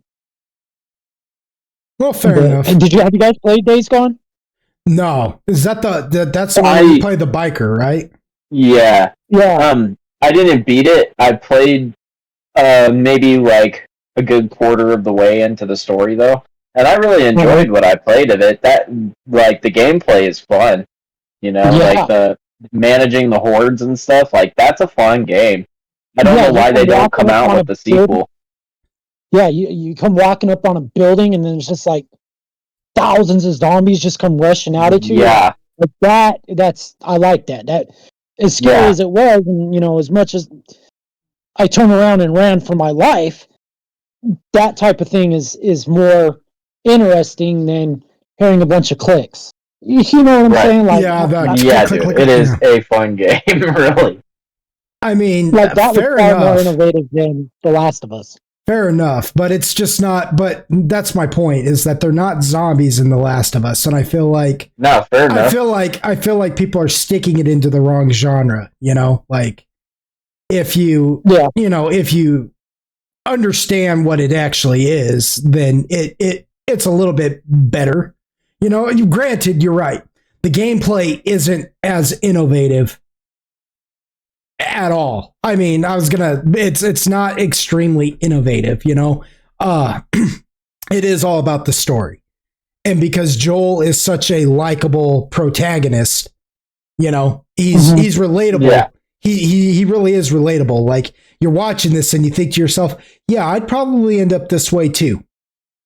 What I mean? Sure. I'd probably end up this way too. For sure. In that aspect, you're right, dude. But it's not. It's not like a crazy. But it doesn't have like crazy gameplay, innovative. So I can't even defend it there. Yeah. I can't even really defend it there. But I can defend it as a whole. I can say that no, it's it's pretty good, and that's why The Last of Us 2 is such a travesty, because they took the things that are the best about it and said, well, what if we use it to preach the message, and completely just like, Well, Druckmann is I think he's a pedophile myself, but he's definitely a far left guy. Well, they, all I was going to say was I was going to quote Tommy Boy and just be like, I could take a dump in a box and slap a guarantee on it, but I mean, right? And now, I mean, the last my head up a bulls and look at the T-bone steak, but wouldn't you rather take the butcher's word for it? It was just no good. It was a turd in a box that they slapped a previously good game's name on and said, here you go. And it was absolute dog crap. Like, just the story was absolute dog crap. Like, none of it makes any sense. No, I'm with you. It is a disservice to the first game, especially. Yeah, you don't, because the narrative of the first game is really good. Well, the issue is because these people who want to preach this message have pigeonholed themselves into a corner. They realize, well, the woman, the female who kills Rick, or is that not Rick? I'm Joel. Yeah, who kills Joel in the very beginning of the game because she's, a homosexual and a woman, and now the message dictates that you can't talk bad about those things, or you can't, which I'm not even doing, right now. I'm not even saying anything bad about either. All I'm saying is because they can't be bad, they're not, it's almost like you're saying they're not people, because humanity is prone to both good and evil, But so in a way, they're saying they're not even really people. They're saying they're not people because they can't actually do anything bad. Everything they do has to be justified, even when they're doing something bad. She kills Joel, and by the end of the game, it becomes justified somehow. And it's like that, if Joel watched Ellie get beat to death in front of him, it doesn't matter what your justification would be. It doesn't even matter if you are justified for doing it. If you're playing Joel is killing her. Right. He's taking her out at the end. You know what I'm saying? So like, it makes absolutely no sense. Like, let's just say this girl, and I can't remember her name, but let's just say she's justified in killing Joel. But you're playing Ellie. Well, then Abby. No, her name's Ellie. Oh, Abby, the one who kills Joel. Yeah, Abby. Yeah. Let's just say, but you're playing Ellie, right? Let's say Abby is justified in doing so, but you're playing Ellie. Well, then go full tilt. You see what I'm saying? Go full swing with it, even if what you're doing is wrong. We played 3 God of War games where Kratos is not the good guy. You know what I'm saying? He is the bad guy, and everything he does is pretty evil. Like, you could argue, well, he didn't ask for the gods to try and kill him, and this and that, and yada yada yada. No, you're right, he didn't. But he did open up Pandora's box, and Pandora's box infected the gods and turned them into what they became. You see what I'm saying? Right. He is responsible for everything bad that happens in that game. But that game goes full tilt into it. Good or wrong or right, you're playing Kratos. You see what I'm saying? But the message won't allow that. You see what I mean? And that's what I mean by, like, this is the problem when you make games like this. Like, I don't really care about your gender or even what your preferences are if you're making a good story. You know what I mean? Right. Queen wrote good music, and look at their lifestyle. And I have nothing to say about any of that. That's between them and Jesus. You know what I'm saying? Like, I don't care. They make good quality music, make good quality games. I'm not saying you can't have these types of characters in these games. I'm saying make them, make actual characters. Don't make propaganda pieces, If I refused to play any game that had material, we'll say, or a belief system with which I disagreed with, I would have a very limited amount of games to play. You know what I'm saying? Or movies or books or whatever. You know what I'm saying? Because we just now live in a world where everything's so diverse and there's such a variety of things that, you know, you're going to have some of that stuff in there. The problem is like you're saying, don't base the entire story on that. You know what I mean? Right. Because then it loses its what's what I'm looking for? Luster. It's not creative. Yeah. It loses that. It's a dumpster it fire. Loses that when you're trying so ardently to push an agenda or a message, as you say, it loses its what could be a very effective and fun game. You know what I mean? Precisely. And Last of Us is a very, very good example of that. And now The Last of Us 3, the story is you're Abby. Yeah, exactly. You know what I mean? Like what is this? Yeah. And there's even diehards that I've talked to. Diehard people who love The Last of Us, they love the TV show, they love everything about it, that are upset that The Last of Us 3, you're going to be playing as Abby. They don't, you know. For me, I think that's doomed to fail. However, I don't think that when it comes to Game Awards time that it's going to fail, because Jeff Knightley or whatever his name is a cuck. Yeah. Yeah. Well, I mean, that's what I'm saying. Like, this is why I think, going back to the Game Awards, this is why I think Ghost of Yotai, Erika Ishii, that awful woman, is going to win best performance or whatever, voice performance or whatever, just so they can be like, yes, our political message. If you went by actual awards, giving awards to what the people who buy your content, your games, your movies, your music, your whatever, if you went by that, you know what I'm saying? You wouldn't ever have another like Ghost of Yotai or another Last of Us 2 ever going up for any awards ever again. Because like you said, there are diehard fans out there. There are people who like Ghost of Yotai and The Last of Us 2, but there's not enough of them to make it viable. Now, to be fair, The Last of Us, the first season actually did pretty well. A lot of people watched it, I think, more out of curiosity than anything else.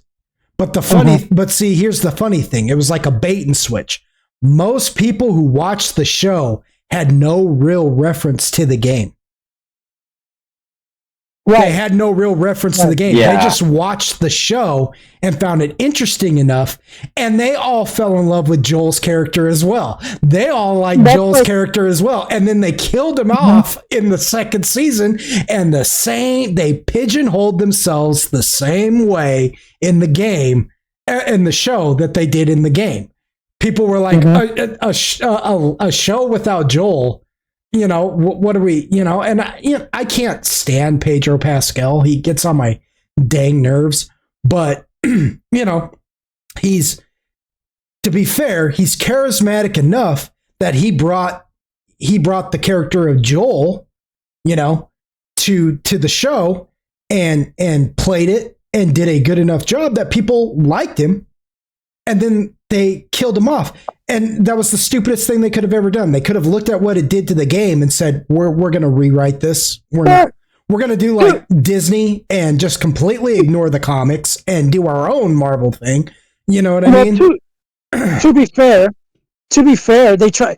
I mean, I'm going to give them props. I never watched that show because I couldn't stand the casting and I can't stand Druckmann.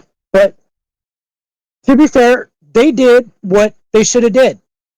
The same thing that, you know, The Walking Dead did, okay? Or, I can't remember, but they stayed true to the source material. And that's one of our biggest complaints when we're talking about stuff. You brought it up. Disney with Marvel, you know what I mean? Like, we wanted to see a true Infinity Gauntlet saga. Yeah. What they gave us wasn't bad. I mean, I'll give them that. It wasn't terrible. It was nostalgic. Now that the dust has settled, hot take, Watchmen is a better movie. It would have been awesome. See, I didn't even like Watchmen. But It would have been better if they would have stuck the source material for the Infinity Gauntlet with Silver Surfer and Adam Warlock. You know what I mean? So they did try to do that, And but Mephisto. it's like you said. People that watched it they don't even know the game. The Witcher, that's the other one that I was talking about. You know, if they don't stay true to source material, the fans of these games are going to be very upset. The Witcher didn't do that, and The Witcher is pretty much destined to be over with. Oh, it's so dead. Especially now that Henry Cavill left the show. But you know, they did it. What's that movie with Nathan Drake as the main character? The video game is like Uncharted. Yes. Okay. I am a big fan of Uncharted. The games. Okay. Yeah. Nathan Drake is. Yeah, he's the man. He's awesome. I watched that movie, and so many people loved that movie. Okay. My wife liked that movie. My daughter liked it. I'm like, this is crap. This sucks. Yeah, that movie sucked. I didn't even watch it. I knew it was going to be bad. Oh, you did yourself a favor. Because I wanted that source material, and I wanted the casting to be like the source material. Yeah, you wanted an actual Nathan Drake. I like Mark Wahlberg. I like Mark Wahlberg, and I think that kid, what's his name? Tom Holland. The kid that plays Spider-Man.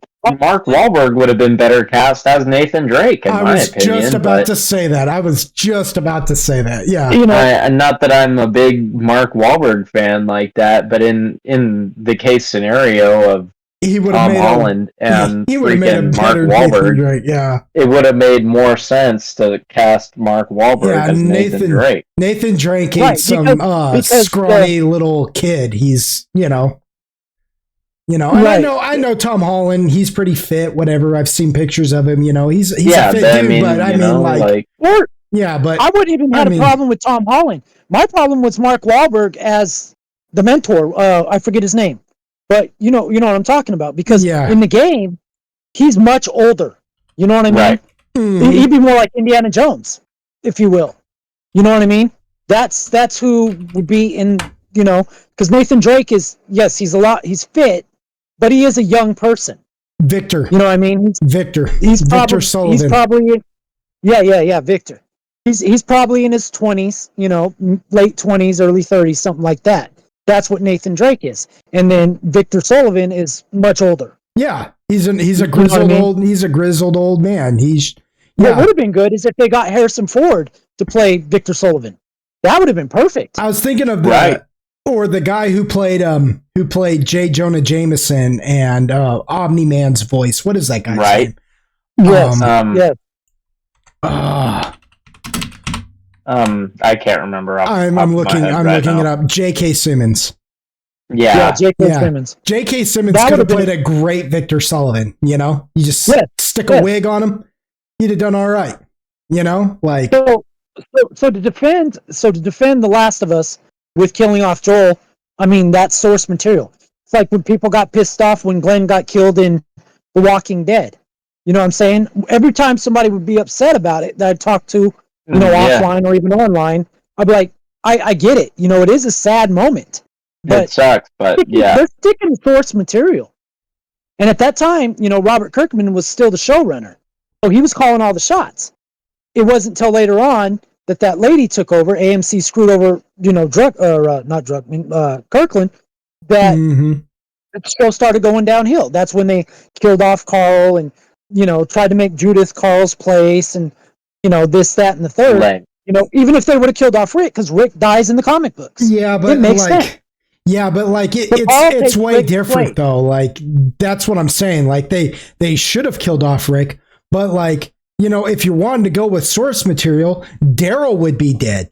Michonne would be dead. Like, nobody. Daryl wouldn't even be on there. Nobody. Daryl was supposed to die in The Walking Dead, but everybody loved his character so much. Exactly. He wasn't even in the comic books. Yeah, he was. Just like, he was. No, he wasn't. Are you sure?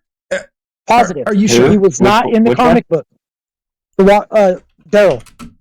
Oh yeah, Daryl's not in the comics. No, he's not in the comics. He was supposed to die. Yes, he was one of those extras in the show that was supposed to die. Oh, I guess you're right. Yeah, you're right. You're right. I thought he was on that in the comics. What am I thinking of? Kirkman was like, okay, we'll go ahead and keep him. And it was a good decision on his part. The Walking Dead was awesome while Kirkman ran it. It wasn't until that lady took over that it went to crap. That's when it began to suck. Yeah. Because Kirkman was trying to stay to source material the best that he could. You know what I mean? He had a vision, and that lady ruined his vision. And I guess we still don't even know. Yeah. Okay. We still don't even have really a true ending to The Walking Dead. Like, the ending to that show sucked. There was no closure whatsoever. None. It just sucked. Yeah. Oh, well, I didn't it's still ongoing with its little spin-off shows and stuff. All it did was leave you to a cliffhangers for their spin-offs. Yeah, that's it. I never saw the end of the series. Like I said, when they killed off Carl, I was like, no, that's crap. And I know for a fact she's talking about that lady, she's talking about replacing everybody with Judith and all of that. Well, if you wanted to stay, I know this for a fact, if you wanted to stay comic book accurate, Judith would be dead before then. Yeah, because Judith, you want to stay comic, Judith wasn't didn't survive in the comics. Yeah, she was. She gets crushed under her mom. Under but what I'm saying is she never grows up to be. Oh no, yeah, that's what I'm saying. Right. Like, yeah, she would be dead. She would be dead. So there was never, so they were already not following the comics 100% anyways. And I just figured out what I was getting confused here about Daryl is Abraham, who was my favorite character up until he died too, around the same time as Glenn. Abraham was kind of Daryl's character. They were, he gets introduced a lot sooner. And the thing about and the thing about Abraham is when they discover like the herds, the dead herds, and how they rush through and they become a big issue. Abraham originally is the one who explains that. Because they're like doing something and they shoot off something and he tells them something to the effect of, don't be doing that because you'll call a herd. And they're like, what's a herd? And he explains all of that. You know what I mean? Right. And so he's he was supposed to get introduced a lot sooner than Daryl.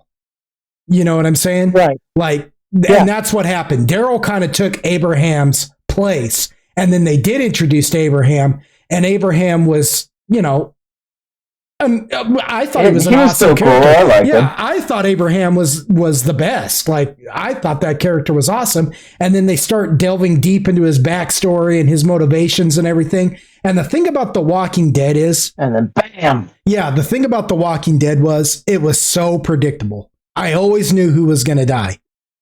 I'd start calling it. I'd be like, so-and-so is about to die. How do you know? Because we're looking too deeply into their past. And they're coming to like revelations in life.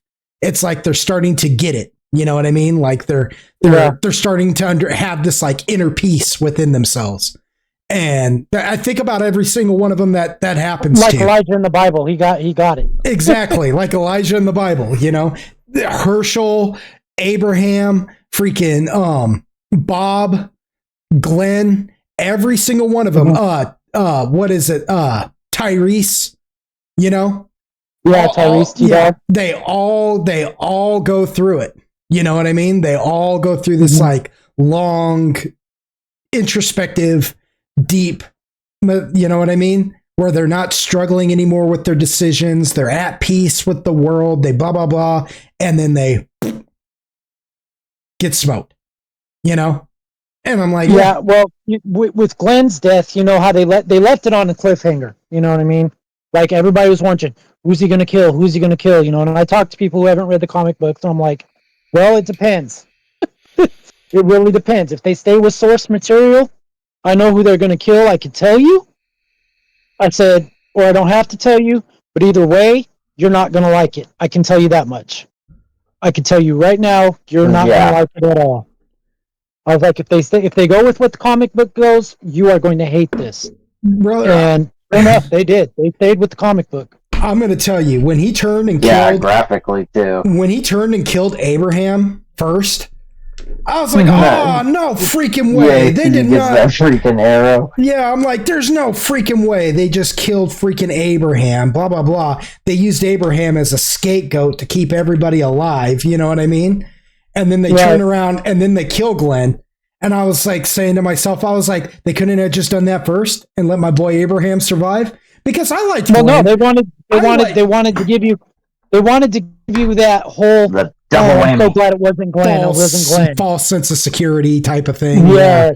And that's fair, but I can't remember. In the comic book, Negan doesn't kill Abraham, does he? No, Abraham, I think, is dead by that time. I think Abraham, a lot of these characters that make it so similarly, but it happens earlier. Yeah. There's so many characters that were in the comics that they have for long runs in the show don't survive. And that's why I thought Daryl was on there and that he died, but I'm getting him confused with Abraham because Daryl was pretty much Abraham.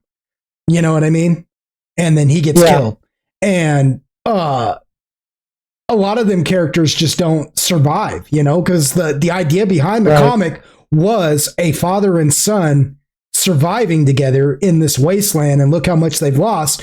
That's why when Rick does die, it's a big deal. And that's why when in the show, when Rick had to kill Carl, I'm like, they reversed the roles here. And it just feels so hollow and empty. Because, you know, like, why does it have to be like this? You know, why does it have to be like that? You know, like, I don't understand why they. Yeah, it's lame. Yeah, like. Well, and they didn't even kill Rick in the show. Like, he never dies. No, he doesn't. He comes back in that no, he just movie. Off. They did that movie. He comes back at the very end of the show. Mm-hmm. Well, they did that movie too with him and Michonne. Like. They never did a movie. They did a TV series. Well, it was a mini series, is what it was. Like it was. I call it a movie because it's just a mini series. It wasn't meant to be like this long, expanding thing. It's just to button up Rick's story and button up Michonne's. And I'm like, yeah, I don't like that. I didn't like it. Like. I don't either, but then you have to consider like Hollywood, and you know, because they're not just trying to reach comic book fans, you know what I mean? They're also trying to reach everybody, and you know, just like with Daryl, okay? Daryl was supposed to die in the whole story with his brother, you know, because he comes in with his older brother or whatever, and his older brother dies. We know how that goes. Well, he was supposed to die with that, but everybody loved him.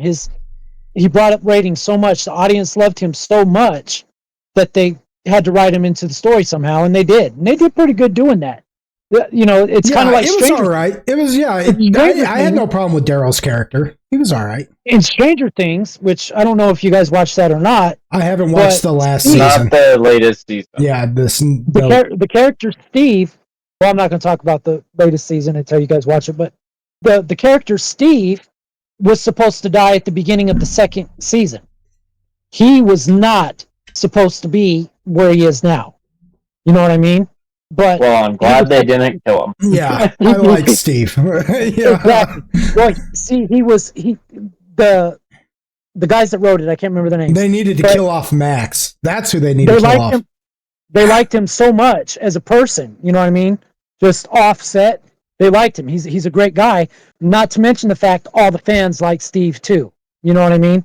So they didn't kill him off. What they did is they, you know, changed him to be a good guy. Because, you know, in the first season of Stranger Things, Steve is a prick. Yeah. Yeah, total jerk. Well, I think that's why people like him, is because you watch in that first season him go through that metamorphosis where he goes from being a bully to being like these nerdy kids' defender, man. Like the least likely person is the one who, you know. He takes Dustin under his wing and he evolves to be a better person. Yeah. Mm-hmm. And so but it's the whole thing. Hollywood is more, they've got to they got to get their ratings. They got to make their money. You know what I'm saying? So sometimes I can kind of understand why it doesn't stay to source material. I just have a problem with it when they're changing source material to appease the special interest group, no matter what the special interest group is. You know what I mean? Yeah. That's where I have an issue. Yeah. And I think that they did that with The Walking Dead when they tried to replace Carl with Judith. And Judith in the show, as she gets to be older or whatever, I'm not thinking, oh, what a heroic little girl. I'm thinking, that is a little brat. You know what I'm saying? Yeah. Like, she's a little brat. Like, there's no...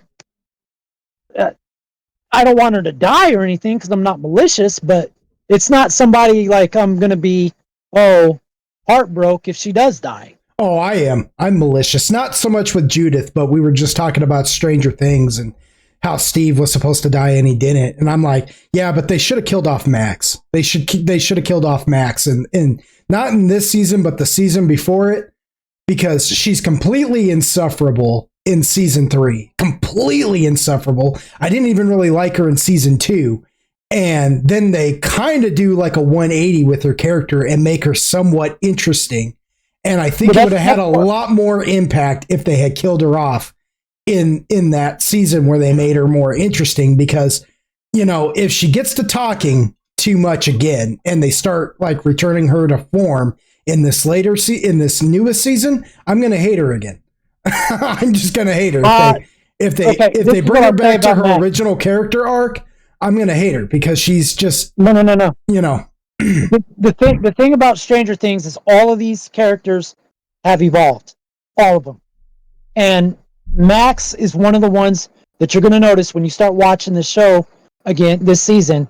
You'll notice she has evolved. Her and Dustin both. I think those two are the biggest ones that have truly evolved into something we're not used to. Well, they're all level 10. I would say Dustin. Yeah, level 10 is about the time where it starts really happening. Yeah, well, mainly because I can tell you Dustin, because Dustin was, protege to Eddie, and Eddie was Eddie was great. Eddie was a great character. I knew what was going to happen to Eddie. Spoiler alert! If nobody's seen the newest, the season before the newest Stranger Things. What season is that? Season 4? Yeah. Season 4 is Stranger Things. I knew right from the start Eddie was going to die because he was so cool, because that's what they do. Yeah. Bob was a great character. They, you know what I'm saying? Like, excellent. They F him off. The only one that I thought was Toast, who they didn't end up taking out because he had such a huge character arc that where you were just like, he's actually pretty cool, man, because as tough as he is, he's really the underdog in every situation. Was Harper in season 3, because Hopper, whatever. Hopper. Yeah, Hopper. Jim Hopper. Yes. The guy who Arnold Schwarzenegger finds skinned in Predator.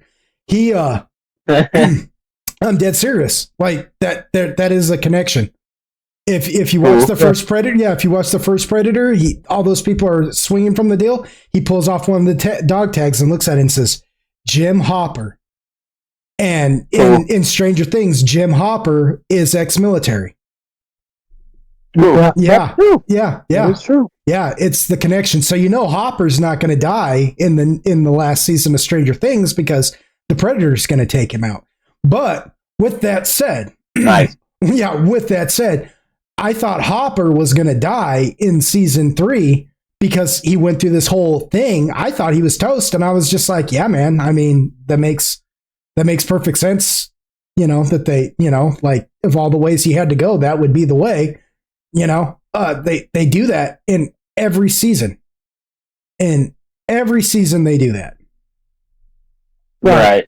Yeah, they introduce like a really good character, and then I don't really remember one in season 2. I think season 2 they kind of trimmed the fat a little bit on that one, and didn't really give us like a real memorable character. They just kind of built the cast and then just introduced Max and her brother. The season 2, the thing that stuck out with me about that the most was Steve evolving. That was his time to shine. Yeah. Because that's the season where he takes Dustin underneath his wing and, makes him the cool kid. And it's like you said, Steve was supposed to die in that season, and they changed their mind. And so he was kind of supposed to be that season's Jesus, as it were. But then they changed their mind and let him live. Unlike Bob and Hopper in season 3, because the character who gets a lot of development in season 3 really got a lot of development in season 2, and then you're just kind of like, oh, crazy, is Max's brother, whatever that guy's name was, the blonde kid, the one who's Red Ranger. Yeah, yeah, the Red Ranger, who's kind of a prick. But like by the end of it, you can respect him at the end of it, because when he gets control back, he chooses to even though it's pretty obvious that he's got problems with Max, he knows what's going on is wrong and does the right thing, know?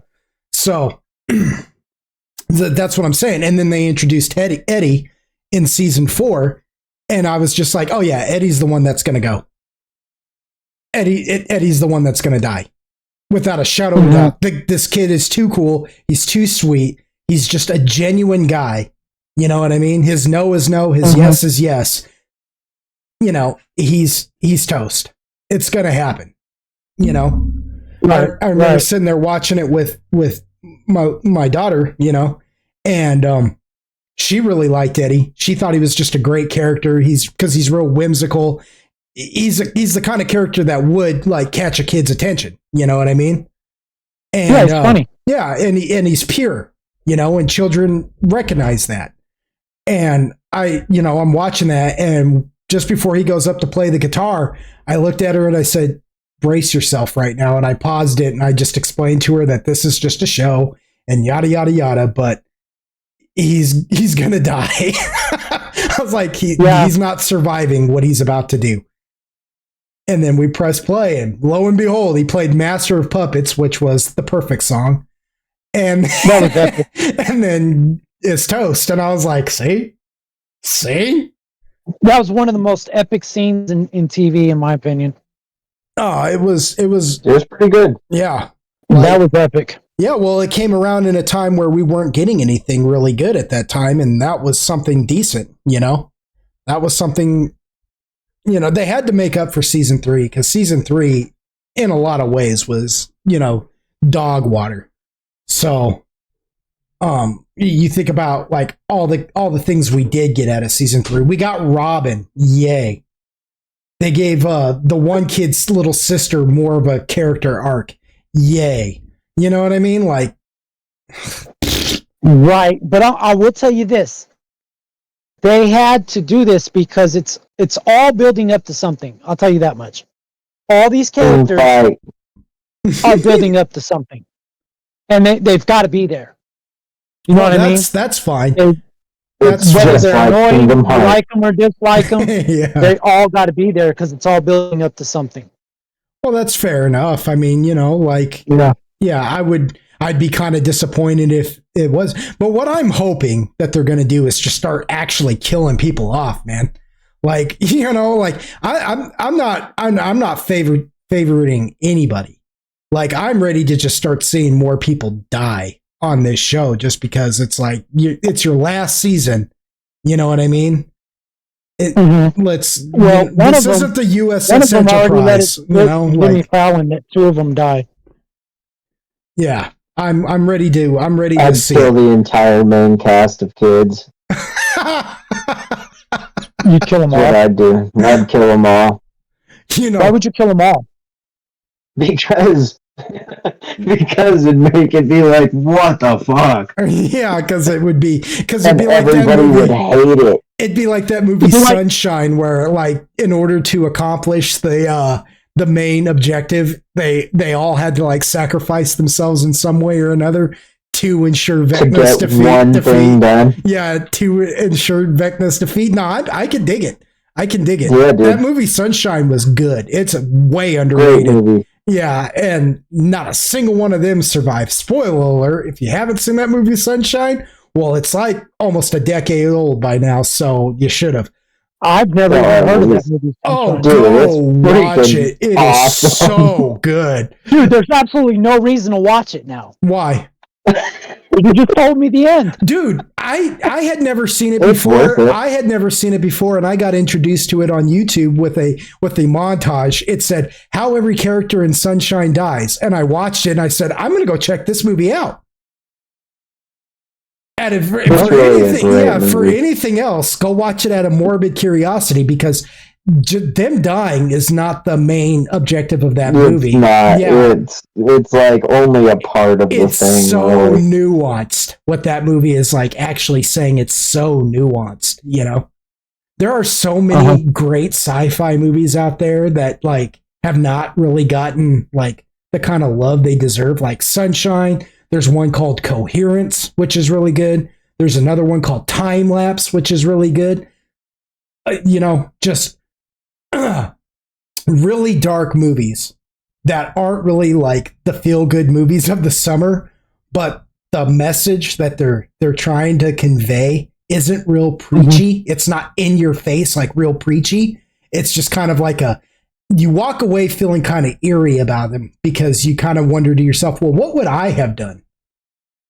You know what I mean? Like how would this post out? Yeah, that's what I would have done. I would have posted right out, bro. Yeah, like that, because they do, man. They're psychological. They get in you, man, and they kind of it's a lot like going to a game idea, you know, because this is a gaming podcast and we're talking about movies, but like Silent Hill 2, you know, there's a reason why Silent Hill. Yeah. There's a reason why same situation. I'd puss out. Yeah, there's a reason why Silent Hill 2 has multiple endings, because it really is all about what would you do, you know, and you know, the whole story behind that game.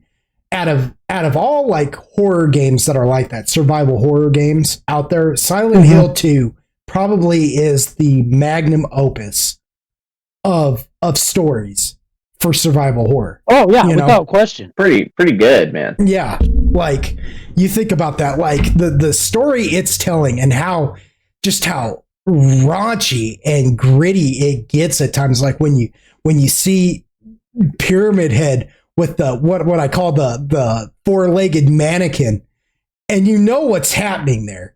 Even though it doesn't show you in brutal detail, you know what's going down right there while it does. Yeah, man. The environmental storytelling in Silent Hill 2 is unmatched.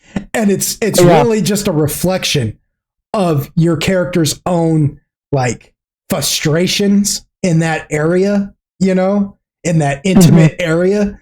And like it's just, and you're looking at it because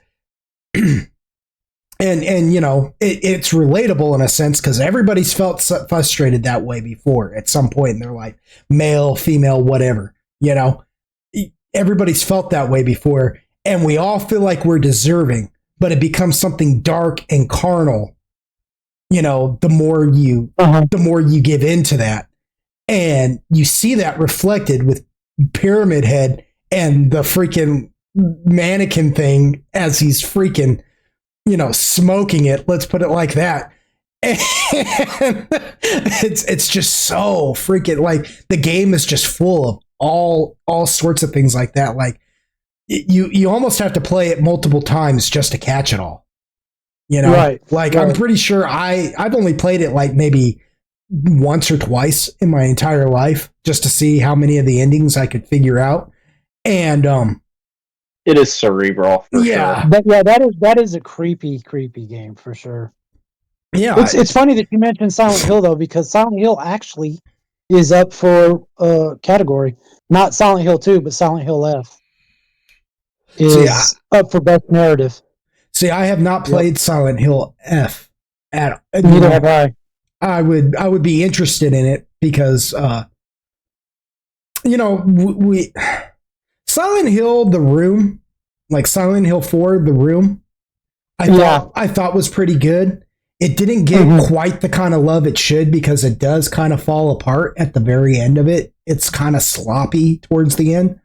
But I thought the beginning of it was pretty interesting. Like maybe the first and second acts are really interesting. It's the third act where it starts kind of just falling apart on itself. But the first two acts is really interesting, you know, being stuck in this room and you can't get out, and, you know, and you're, you know, again, it's cerebral, the chains aren't really there. Don't try to bend the spoon and instead just realize there is no spoon. You know what I mean? Right. Right. You're not really stuck there, bud. This is Matrix. Yeah, you're just trapped in your own torment, and that's really what I liked. And then you had Silent Hill Homecoming and Silent Hill Downpour or whatever, and they're games. Well, they existed. Yeah, they. No, from what I've seen of Silent Hill F, it looks really good, actually. It does. Like it does look really good. It looks pretty crazy. And apparently, it's good enough to be nominated for Best Narrative. So that piques my interest. Yeah, for sure. Yeah, that might be the next one I check out if I can pull myself away from Where Winds Meet long enough to do something else. It's actually a cool game. Where Winds Meet. Actually, cool game. That's another game that the shills like Kotaku and IGN and them don't want to talk about because the women are gorgeous, men fight like men should. You know what I'm saying? Like it's historically accurate, so you don't see you don't see a bunch of Europeans or anything like that running around China. 15th century China during the 10 Kingdoms. They're all Chinese. What I mean? And it makes perfect sense. And even though I don't look like my character, I myself am not Chinese, I can relate to that character, because I've played enough of the main story. I get how they feel about certain things because I would feel that way too. You know what I mean? Like, the things that some people complain about, well, I don't feel like I can relate to this character because of insert something superfluous here. You know what I mean? Mm-hmm. Because we don't share the same skin color or gender or something stupid like that. You know what I mean? Like, that's dumb. Right. Lieutenant Ripley, is it Jane Ripley? From Aliens, the Aliens franchise. Yeah, from the Aliens franchise. Mm-hmm.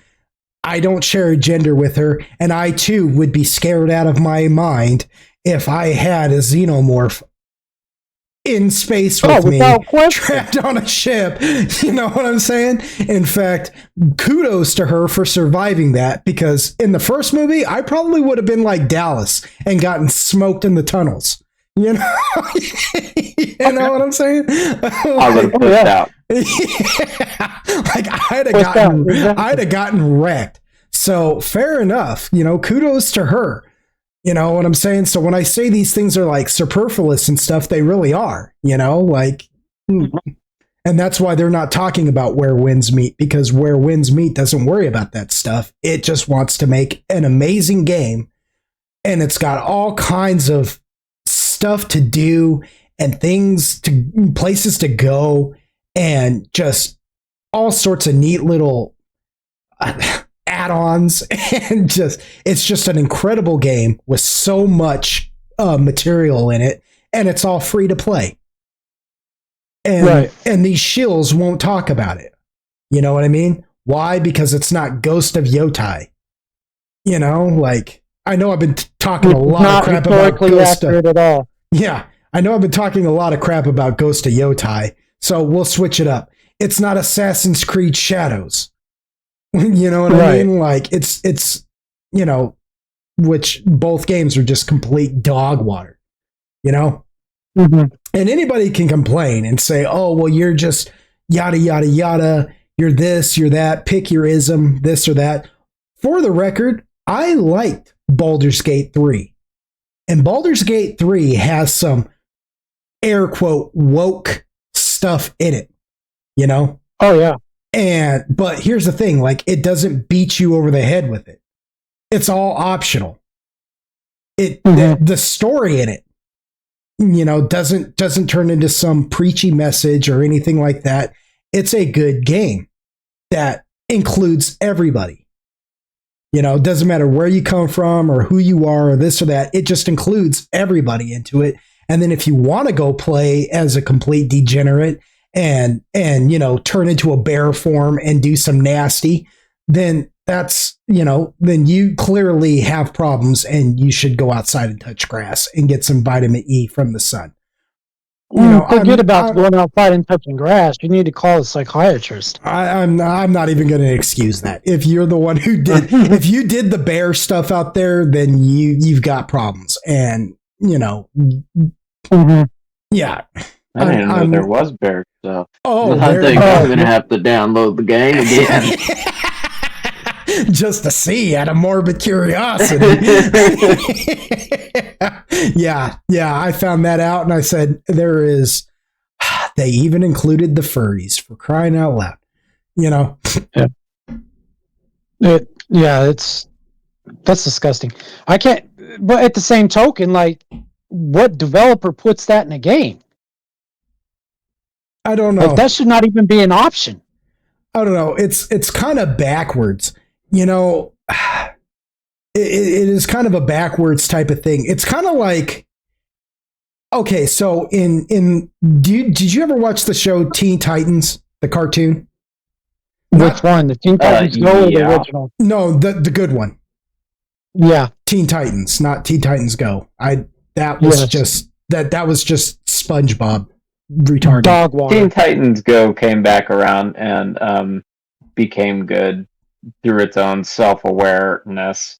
Okay, fair enough. I just it wasn't Teen Titans, so I wasn't willing to give it a shot. But I agree with you. It just has its own self-awareness about that fact, and they take it to a comedic route. Anyway, it's a digression. Well, no, fair enough, though. Fair enough. I mean, maybe I'll give it a shot and check out some of that because I can appreciate that. But. Did you ever watch Teen Titans? Well, they made Beast Boy a vegetarian on that, right? Because of, message, to quote Keenan Ivory Wayans, message. But you know what? I never. That and the fact that he's Beast Boy, he doesn't want to eat himself. I understand that. Funny. You know what though? I understood it and it made sense to me, right? He could turn into animals. He doesn't like eating animals, right? They're like his friends, his buds, right? Right. But then they turn around and they do stupid things like in that movie Sky High, which I don't know if you ever saw that, but that's a pretty good movie. Great movie. They have it's about like children of like superheroes, right? Yeah, the children of like famous superheroes and their teen. Yeah, the main character's friend, his best friend, she can control plants, and they make her a vegetarian, and it's like that makes absolutely no sense. Right? You see the problem there. You know what I mean? Like that's like Ivy saying, being a vegetarian. Eating her friends. Yeah, why would Poison Ivy be a vegetarian? Like it gets to a point where people start. You want to preach the message. She survives through photosynthesis. You want to preach the message so hard that you'll take any reason to preach a message of some sort that you don't even think it all the way through. Like it would make more sense for somebody who can control plants to be a carnivore because they're protecting their plant friends, unless they're trying to say that plants don't have like actual life, unless they're not actual living things. You know what I mean? And then what are you trying to say there? You see what I mean? Like it doesn't make any sense. Depends on the philosophy behind it and the character you're trying to build, I guess, because I can see it being like, well, no, I acknowledge that they're not fundamentally like sentient or whatever, like sapient or whatever. It's just an ease of convenience that I can grow a vegetable and eat it. The spruce tree, I believe it's the spruce tree in Colorado. I believe it's the spruce, and you might Google this, but I believe it's the spruce tree. It is the largest living organism on the planet. Every spruce tree you see, whether you see one and then you don't see one for another 5 miles, both their roots are interconnected. Right. You know what I'm saying? Yeah. So they're pretty. Plants can be pretty sentient. They know this. You know what I mean? Well, okay, fair enough, but that doesn't necessarily constitute sapience exactly. Well, fair enough. I mean, there's fair nothing, enough. there's nothing that says that they're not. Yeah, But there's not much to suggest that they are either. I mean, if I slap my dog Kratos, he's gonna look at me like, why? If I go and slap a spruce tree, it's not gonna care. It's gonna be like, right? Yeah, I don't know. You know what I mean? Like, I don't even know. It's gonna be like bark, bark on the tree. If a tree, if it does care, you're not gonna know. It's like that episode of Family Guy. If a tree falls down in the middle of a forest and nobody's around, does it make any noise? Please. Phil fell down 2 weeks ago and he hasn't stopped complaining about it. Oh, sure. Go ahead and bitch. But has any of you tried to help me?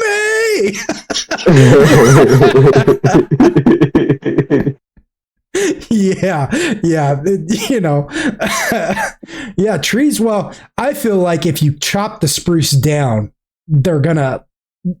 something is gonna be sensed. You're gonna be doing something. If you chop the spruce down, it's gonna be annoyed. Yeah, like something is going to, because they're interconnected. So I want to say like they feel it, but I don't know if they communicate. It's just one of those things where it's hard to say, and it depends on it's a little bit different than a character being like, no, I love the puppy.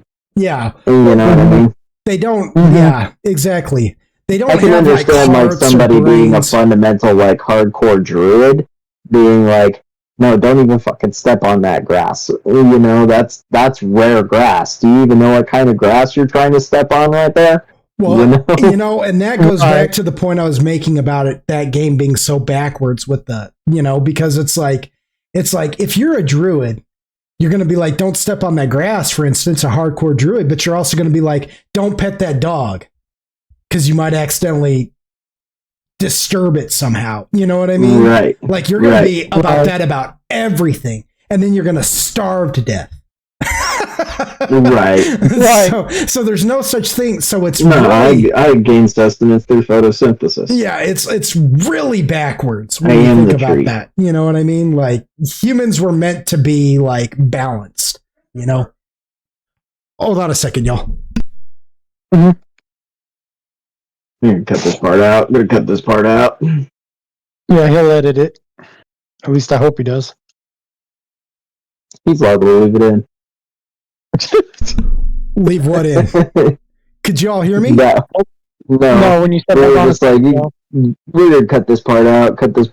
And he's like, yeah, he can edit it. At least I hope he does. I was like, he's liable to leave it in. Oh, I'm probably just gonna leave it in. We're like, I told you. We're like, we're almost like about it. We're almost like 3 hours in on this. I'm not looking for this in 3 hours and being like, no. I'll just leave it in for a sec. You get the super cut. Yeah. I mean, I may have to listen just because I had a whole conversation and I did mute the deal, but I don't know if my OBS picked it up. Just because you guys didn't hear me doesn't mean my OBS didn't hear me. So I might have to listen just long enough to hear it. In fact, time stamping it right now. 2 hours, 17 minutes. Okay. Oh, wow.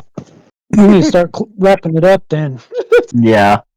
Oh, yeah. So, at the end, I think the way we should end this is, what are you into right now? Like, what game you're playing, what show you're watching, what book you're reading, just whatever it is you want to talk about that's making you happy right now. Andrew, do you want to go first? Oh, yeah. So, I do actually have something prepared for this because, in the realm of like, so y'all of course know that I'm a Pokemon fan. I like Pokemon games. Mm-hmm. Sure. I was disappointed with the latest Pokemon game, Scarlet and Violet. Huge disappointment for me. Pretty dog water game. So I've been going back. I've been kind of replaying some of the old games here and there, yada yada. I decided I was going to extend out into the realm of ROM hack games. Have you seen this? Have you heard about this? Do you have any knowledge of ROM hacks? Oh, I do. I don't. I mean, I know what ROMs are. Okay, so a ROM hack is essentially just breaking into that ROM file and recreating the game in your image. I found this one that is not technically a ROM hack exactly, which piqued my interest about it. It's a Pokemon game called Pokemon Plasma that's built up from the ground in RPG Maker. Oh, wow. And it uses Pokemon assets, but it's built in RPG Maker, and there's a community of people that are like, all right, so here's how you run RPG Maker games on your phone. So I've been playing this little RPG Maker Pokemon game on my phone lately, and I have already sunk over 20 hours into the shit. Oh, wow. Yeah, dude. So it must be fun. It's pretty good. It's very interesting. The Pokemon games, the traditional games, have this huge problem, in my opinion, where they will like implement a gimmick into one generation, and then in the next generation they totally drop it and forget about it and fuck that gimmick. Oh, wow. Like I was saying about Final Fantasy earlier. Yeah. Exactly. It's the exact same sort of thing where they just don't do it anymore. And certain ones, like, it kind of makes sense. Like, not having Pokemon follow behind you. Well, in a world where there are 900 different Pokemon, like, right. Whatever. That's like only Pikachu doesn't have to sit in the ball. Exactly. And that's why they've trimmed the fat in the recent game anyway. Like, they cut the Pokédex down. But regardless, what this RPG Maker game does is it takes some of those ideas from previous generations and figures out a way to implement them all into this one thing, And it's pretty interesting, actually. I'm enjoying it. That's cool. Yeah, I had heard through another podcast I listened to, a gaming podcast, one of the guys there was playing that Pokemon game that you were talking about, and he didn't care for it either. He also had about the same kind of feelings you do, that it was, he didn't say it was awful, but he just said, it was a bit of a disappointment. It's kind of a baby game, you know what I mean? Like, I understand the whole idea of making Pokemon extendable to children, like that's their primary audience, but they do have an audience that is grown now that grew up with it already. You know what I mean? Sure. Yeah. So they should split the difference in some way. They kind of try to with Pokemon Legends. It's a little bit more challenging, but it's still kind of a baby game in my opinion. And when you know what goes on behind the scenes at Game Freak, like their internal how they operate internally, like there was a great big data breach and a leak online where somebody dumped a bunch of Game Freak's internal files, and Game Freaks they are, bro. Live up to their name. They live up to their name, bro. That's as graphic as I want to get about that. The people who develop these games are just furries, bro. It's kind of funny, and it's kind of funny that they're making games that are targeted at children when you realize that. Right. Yeah, it's actually not surprising. It doesn't surprise me if they're furries and they're targeting children. Doesn't surprise me. Right. So, well, on that note, that's my Pokemon spiel. You're next. Oh, I was gonna let Crazy go, but okay. Crazy. You can go either way. Somebody go, just as long as we get away from this furry talk. It's no surprise. I said it earlier. I'm really addicted to Where Winds Meet right now, but and I highly suggest everyone trying it. It is multiplayer, but it is so neat the way they do it because you don't have to play it multiplayer. You can do a solo mode, which makes it feel like it's just a solo game with Souls-like aspects to it. Like you can, like in Bloodborne. I almost said the original Bloodborne, but there's only been one Sony Bloodborne part. Yeah, but in Bloodborne and in Dark Souls and Nihao and all that. You know, you can call in people from online into your solo game to help you with particularly difficult enemies and situations and things like that. So you can play it by yourself, or you can play it like a team game, like a 2-player game in a way, or you can go to the online mode, and then online it's just like an MMO. It's got all kinds of different things that you can do with groups. You could take group photos. You guys can like sit there and literally sync up and do Tai Chi together. I mean, it's really fun. Like, especially when you begin to travel faster than just running around the map. When you start picking up your fast travel abilities, besides just the warps, besides just getting a mount like a horse or whatever. The lightness skills, you know, being able to like just leap into the air like Crouching Tiger, Hidden Dragon, or Kung Fu Hustle or something, and just shoot clear across the map and wall run and all that stuff. I mean, it just the game offers so much. There is so much to do, and like I said, it's all free. It's just a fantastic game. It's a gorgeous game. I love it. I can't say enough good things about it. However, I hope they bring it to Xbox. But as far as TV goes, like TVs and books and stuff, I haven't read anything in a while. I need to. The last good book I read was House of Leaves by Daniel Elsky. And that was really good.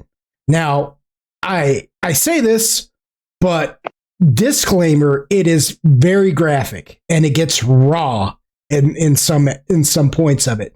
But however, the story it's telling is real cerebral, and it's one of those stories where you don't know if it's psychological, if it's a love story, if it's a horror. It just does so many different things to you that it's, but it's hard to read. It's really hard to read. It's like, it's written like it's annotated, but it's not really annotated. And that's really all I can explain. And then as far as TV shows go, Pluribus. That's a great show. It's on Apple TV. It's like an Apple TV show, but it's really freaking good. Pluribus. It's written by Vince Gilligan. I think that's his name. Vince Gilligan. Same guy who did Breaking Bad and Better Call Saul. Pluribus. It is really freaking good. I really have no idea what's going on there. Like I do. It tells you, but I really don't know where it's going with that story.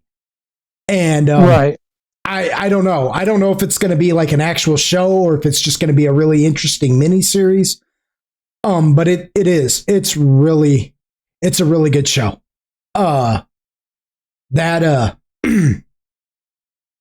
don't want to give too much away about it, but it's like, you know, it's basically like a story about being miserable, and and part of you wants to sit there and say, well, just because you're miserable, why do you want to make everybody else miserable?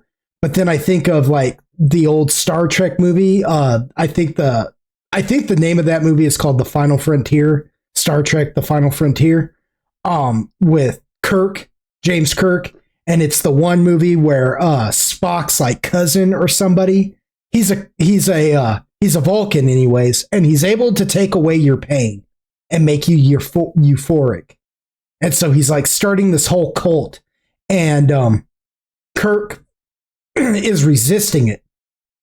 And while, again, I want to look at that show Pluribus and say, well, just because you're miserable, how come you want to make everybody miserable? But then I think about what Kirk says at the end of that movie, and it makes a whole lot of sense when he talks about, he's like yelling at this dude. And he's like, you want to take away my pain? But I need my pain. My pain is what I've learned from. It makes me who I am. It's why I am, And it's like, yeah, well, when you think about it like that, a certain amount of pain in life, you almost have to experience just so you learn, just so you grow. You know what I mean? Right. Yeah. Sure. Even a flower has to find a way to break through the dirt, So, yeah. So that show, it's a neat little show. It conjures up all kinds of like thoughts and philosophical discussion in your own head. And, part of you is like, man, is this 1984 or what?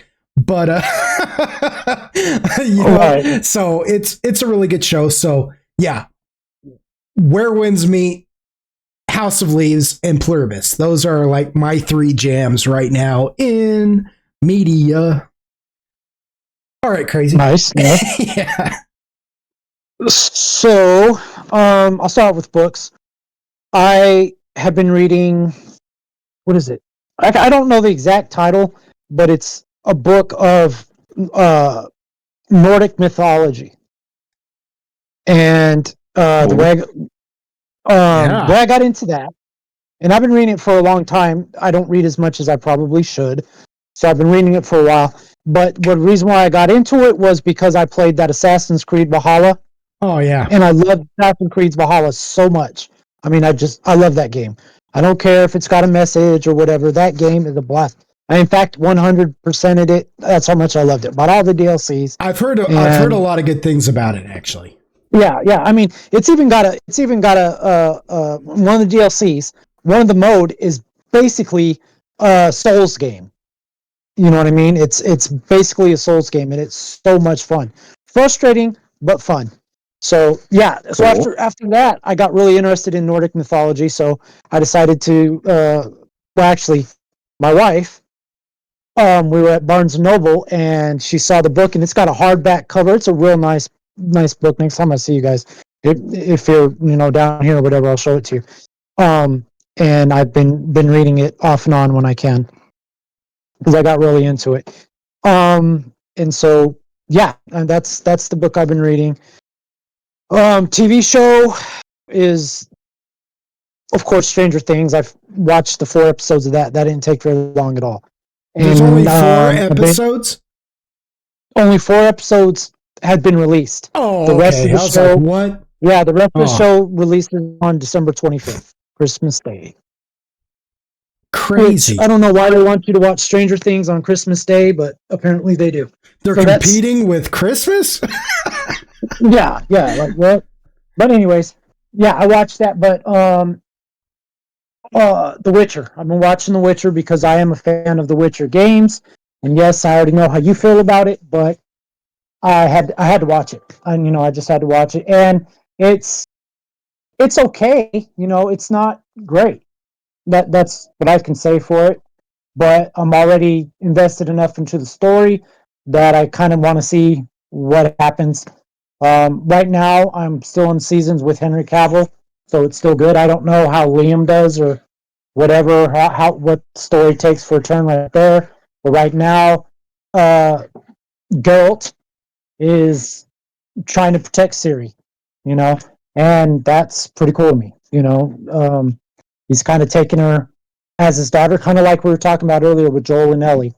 And that's pretty much the premise of where we're at right now, because everybody's wanting to kill Ciri. Everybody is wanting to kill Ciri. And Geralt is defending her against all the other Witchers, all the magicians, all the, royalty and everything else. He's protecting Ciri because they all want to kill her, because they think that she is going to be the end of the world. And she could be. So that's what I'm watching. And then what I'm playing is The Outer Worlds 2, which is by Obsidian, of course. People know that.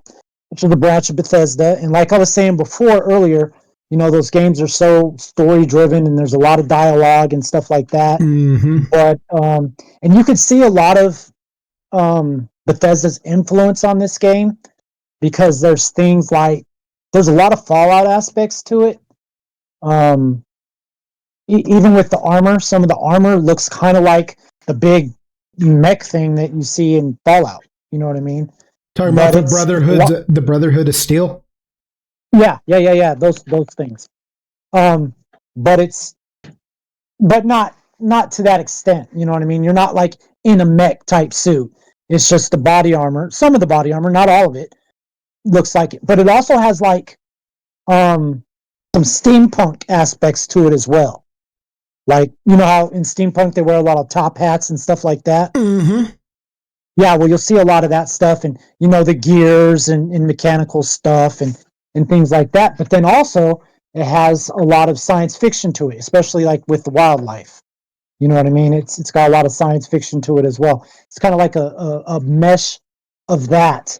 And basically what that story is, I'm not fully into it. I just beat the first world, and I can go into the second world now, but I'm still exploring around the first world because I'm one of those people that wants to find everything in a game. That's why I like RPGs so much. But what I gather from the story so far is your main character is from a thing called the Earth Directive, and their whole purpose, as far as I can tell, as far as they've told me so far, is to basically keep order and fight against corruption. You know what I mean? It doesn't matter what it takes. They lawful good, if you will. Everything, okay? However, your character you can build to be different things. Like you could be like a justice lawgiver, whatever they call it on there, or you could be like a scientist who's more interested in the science of everything.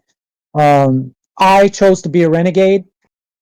Surprise, surprise, which is basically I'm going to do what I feel is right. You know what I mean? I don't care how you feel about it. I'm going to handle it the way I feel I should handle it. You know what I mean?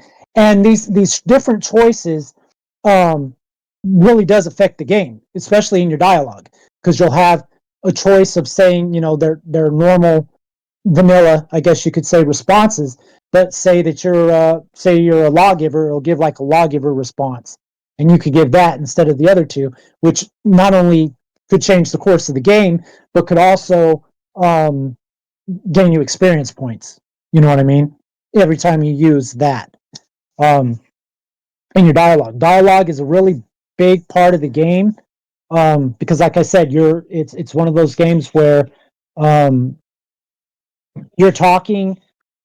Say you're talking to a companion. It's not just companions that this happens with, but say you're talking to a companion and then you respond. It'll say underneath it, this person will remember that. And then later on in the game, like Telltale games, yeah, kind of, yeah. And then later on in the game, you could be sitting there talking, and that companion or whoever will say, "Oh yeah, I remember that you said that." Or if you say something that may have contradicted what you had told them before, they'd be like, "Well, that's surprising to hear from you. I'm glad to see that you're growing," or "It's sad to see that you're, falling," or whatever. And then you have like these different traits, like hacking and lock picking. Your normal stuff, but the way that the game works, like it always does stuff like that, like in Elder Scrolls and Fallout and the different games that we've already played. But it seems like to me, excuse me, it seems like to me that they've gotten more in depth with it. You know what I mean? To where it really does enhance the game. It really enhances it. It's not just a skill, because you can use your skills. You can use those in dialogue as well as actions within the game. You know what I'm saying? And it, again, it could change the course of the game, or however you want to do it. And then there's also a new thing that I've never seen in the game before. The Earth Directive gives you this device that puts you, that they explain it at the very, very beginning of the game, that's in your head, and what it does is it gives you 10% brain damage. But what that does is it's a way for them to keep up with all of your actions. And once you do enough of these actions, it'll give you what's called a super perk or something like that, which will give you a new perk. But if you take that perk also comes with the downside. You know what I'm saying? Like it'll say, like when I just got here recently while I was playing, it'll say, you can,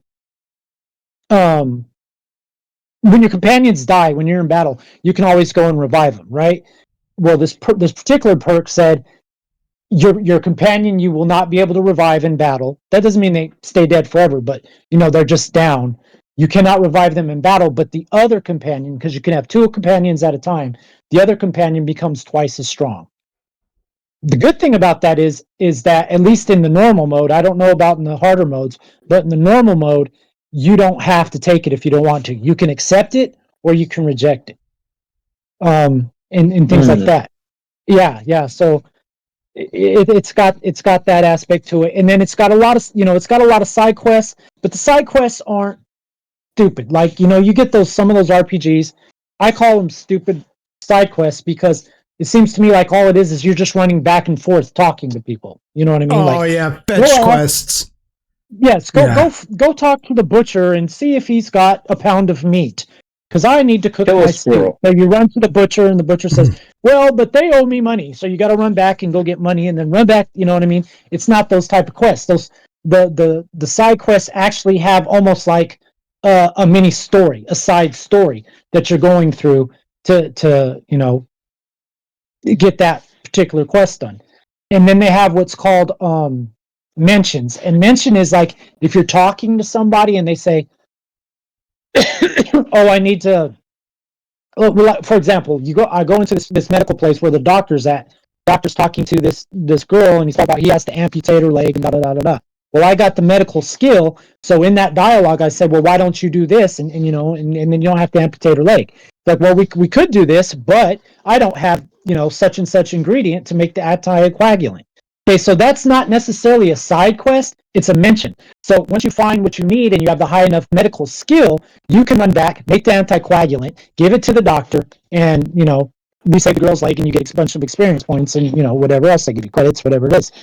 And so they got the mentions as well that you can do, and then of course they got the collectible missions where you collect comic books or science digest playing cards or whatever that you can do as well. So there's a lot to do, and there's a lot of exploration. It's very graphically, it looks nice. It's not your normal Bethesda looking characters. They actually look pretty realistic.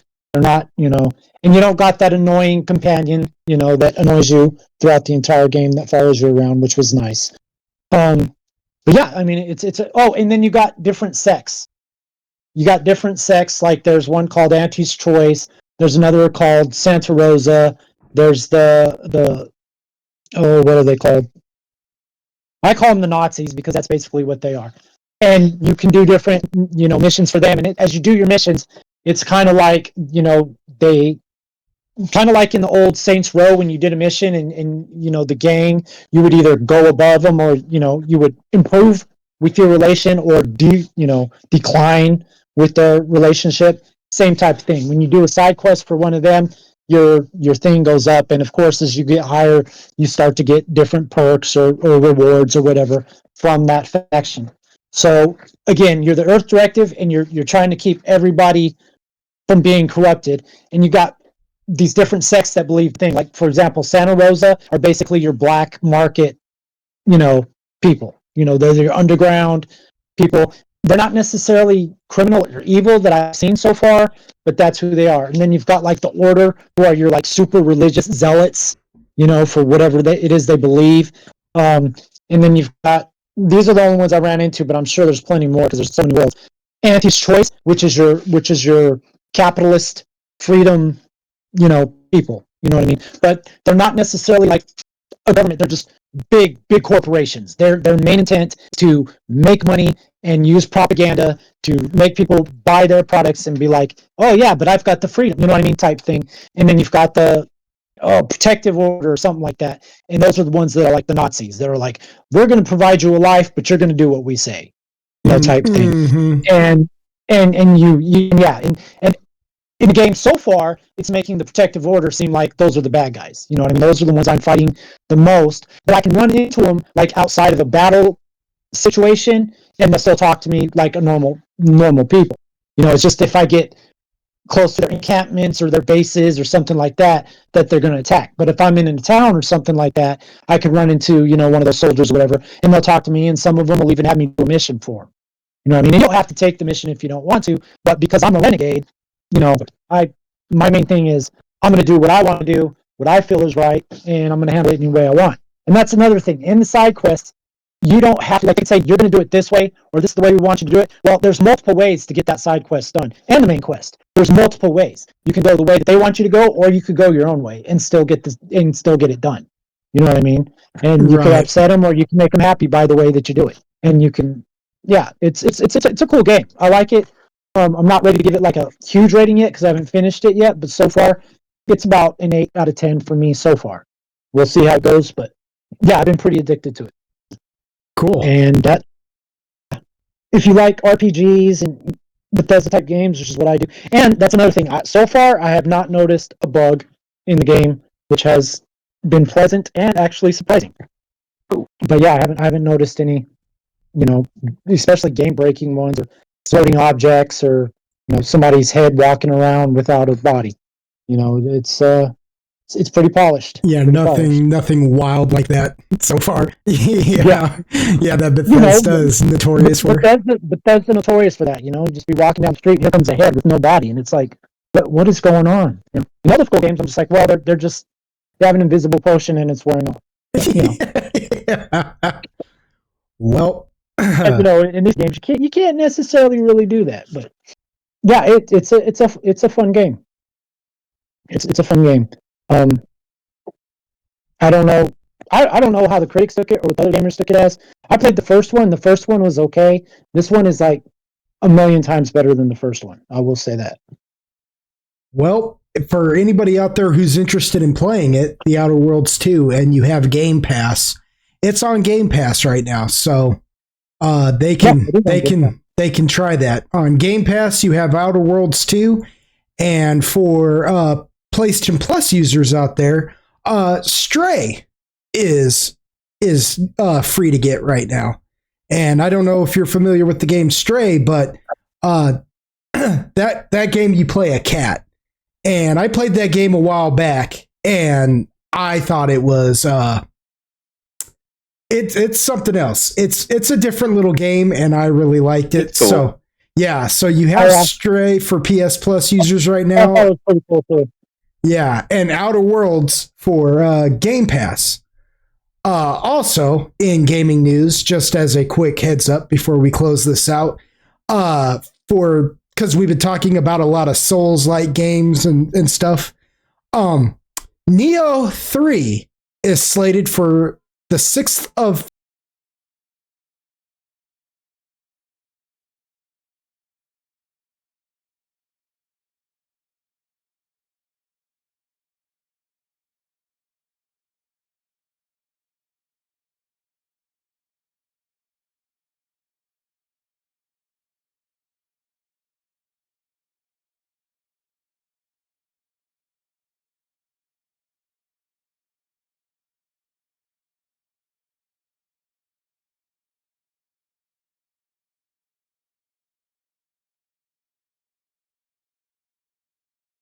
February. Cool. So that will be dropping the 6th of February so far. Also, also Resident Evil. And another game that's coming out. GTA 6 will be out in the year 2033. Right? Resident Evil Requiem is supposed to be coming out on the 27th of February. So those are two games, because we talked about a lot about survival horror as well. So those are two games, Neo 3 and Resident Evil Requiem. Neo 3, February 6th, Resident Evil Requiem, February 27th. Yeah. So that, you know, I'm looking forward to Resident Evil. You know, I haven't played a Resident Evil since Resident Evil 5, if I'm being honest. I meant to play Resident Evil, the other Resident Evils, or I wanted to play the one. I think it's Resident Evil 7, the one where you go into the hillbilly's house and you meet that their one family. is good. Yeah, I meant to play that one, and I just I never got around to it. I'll probably check it out now that I'm thinking about it, if I could tear myself away from Where Winds Meet. It is scary. And as far as like free to play games, you have there is Where Winds Meet, and I highly suggest that. So feel free to check that out for anybody who's interested in checking that out. It's free to play on Steam. At least that's where I got it. And I guess that's gonna wrap it up for tonight, guys. I'm Lord Pog of Lord Pog Gaming.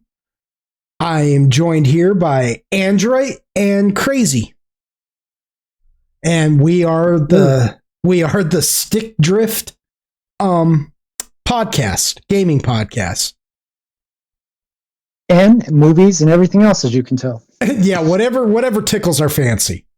Nerd culture. If you like this, please like, share, and subscribe. Pass it around. Really, I'm sorry if I offended anybody tonight. I'm sorry that you're offended. No, he's not. I'm sorry that you're offended. He's not. Oh, one more thing. I'm going to put in a shameless plug for one of my friends. His name is Nixon, and look up his YouTube video or YouTube page. He does a lot of gaming stream play. But here's the kicker: if you watch his show and you give him a like, and if you share to your Facebook, if you do 50 times of sharing, he buys you the game that he's playing. So it is worth it to check out his broad or his show and share it, and you can get a free game just like that, no strings attached. Holy crap, that's generous. He finds out what he finds out, what system you're playing, and whatever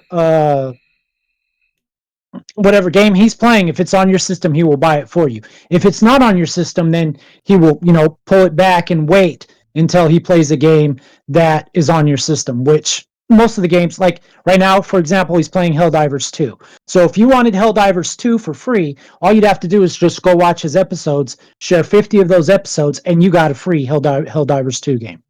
So yeah, he's a real nice guy. So yeah, check him out. Nixon, Nickson, Nixon, Nickson, the Nick's Own Show. So yeah, check that out. Cool. Android, anything you want to plug? No.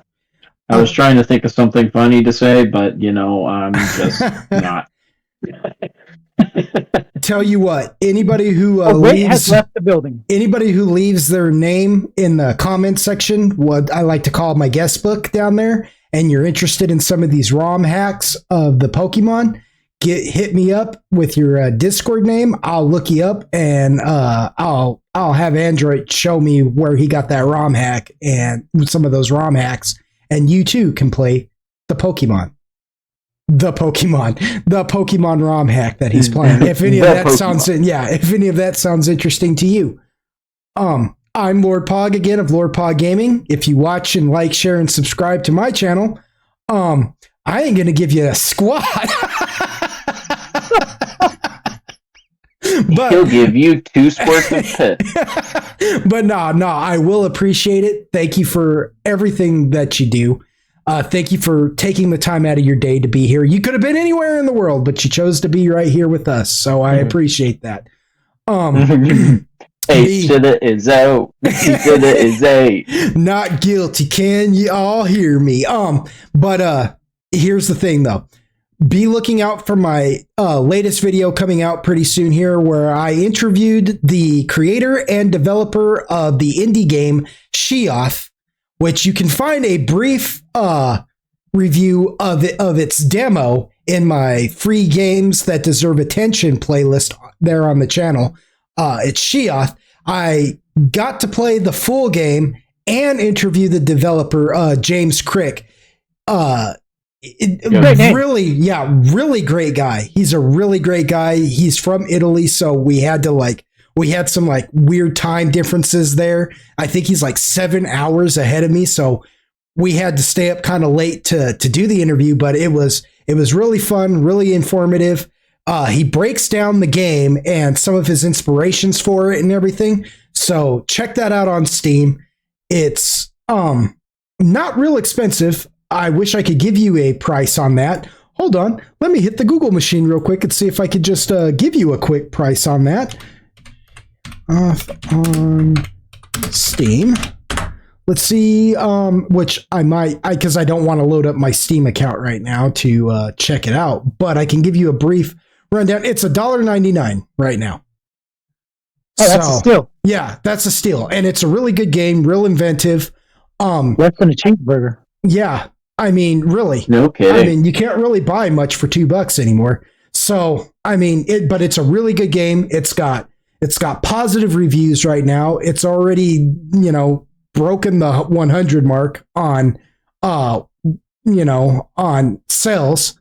So, with 33 reviews and most of them very positive, you can't go wrong with that. So give that a shot. Be watching out for my interview and review of the full game, which I'll be getting to as soon as I quit being lazy. And yeah, to you Golden Wonders out there, the audience, from my very heart and soul, I want you all to know I love you.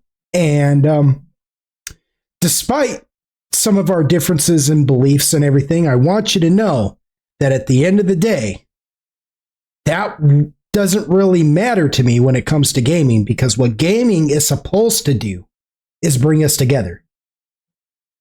And so that's what my real problem with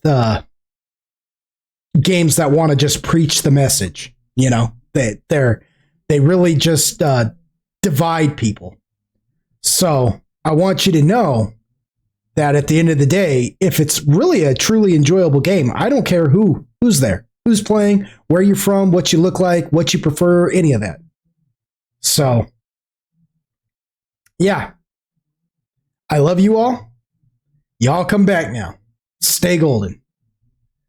Say goodnight, everybody. Good night, everybody. Burn out.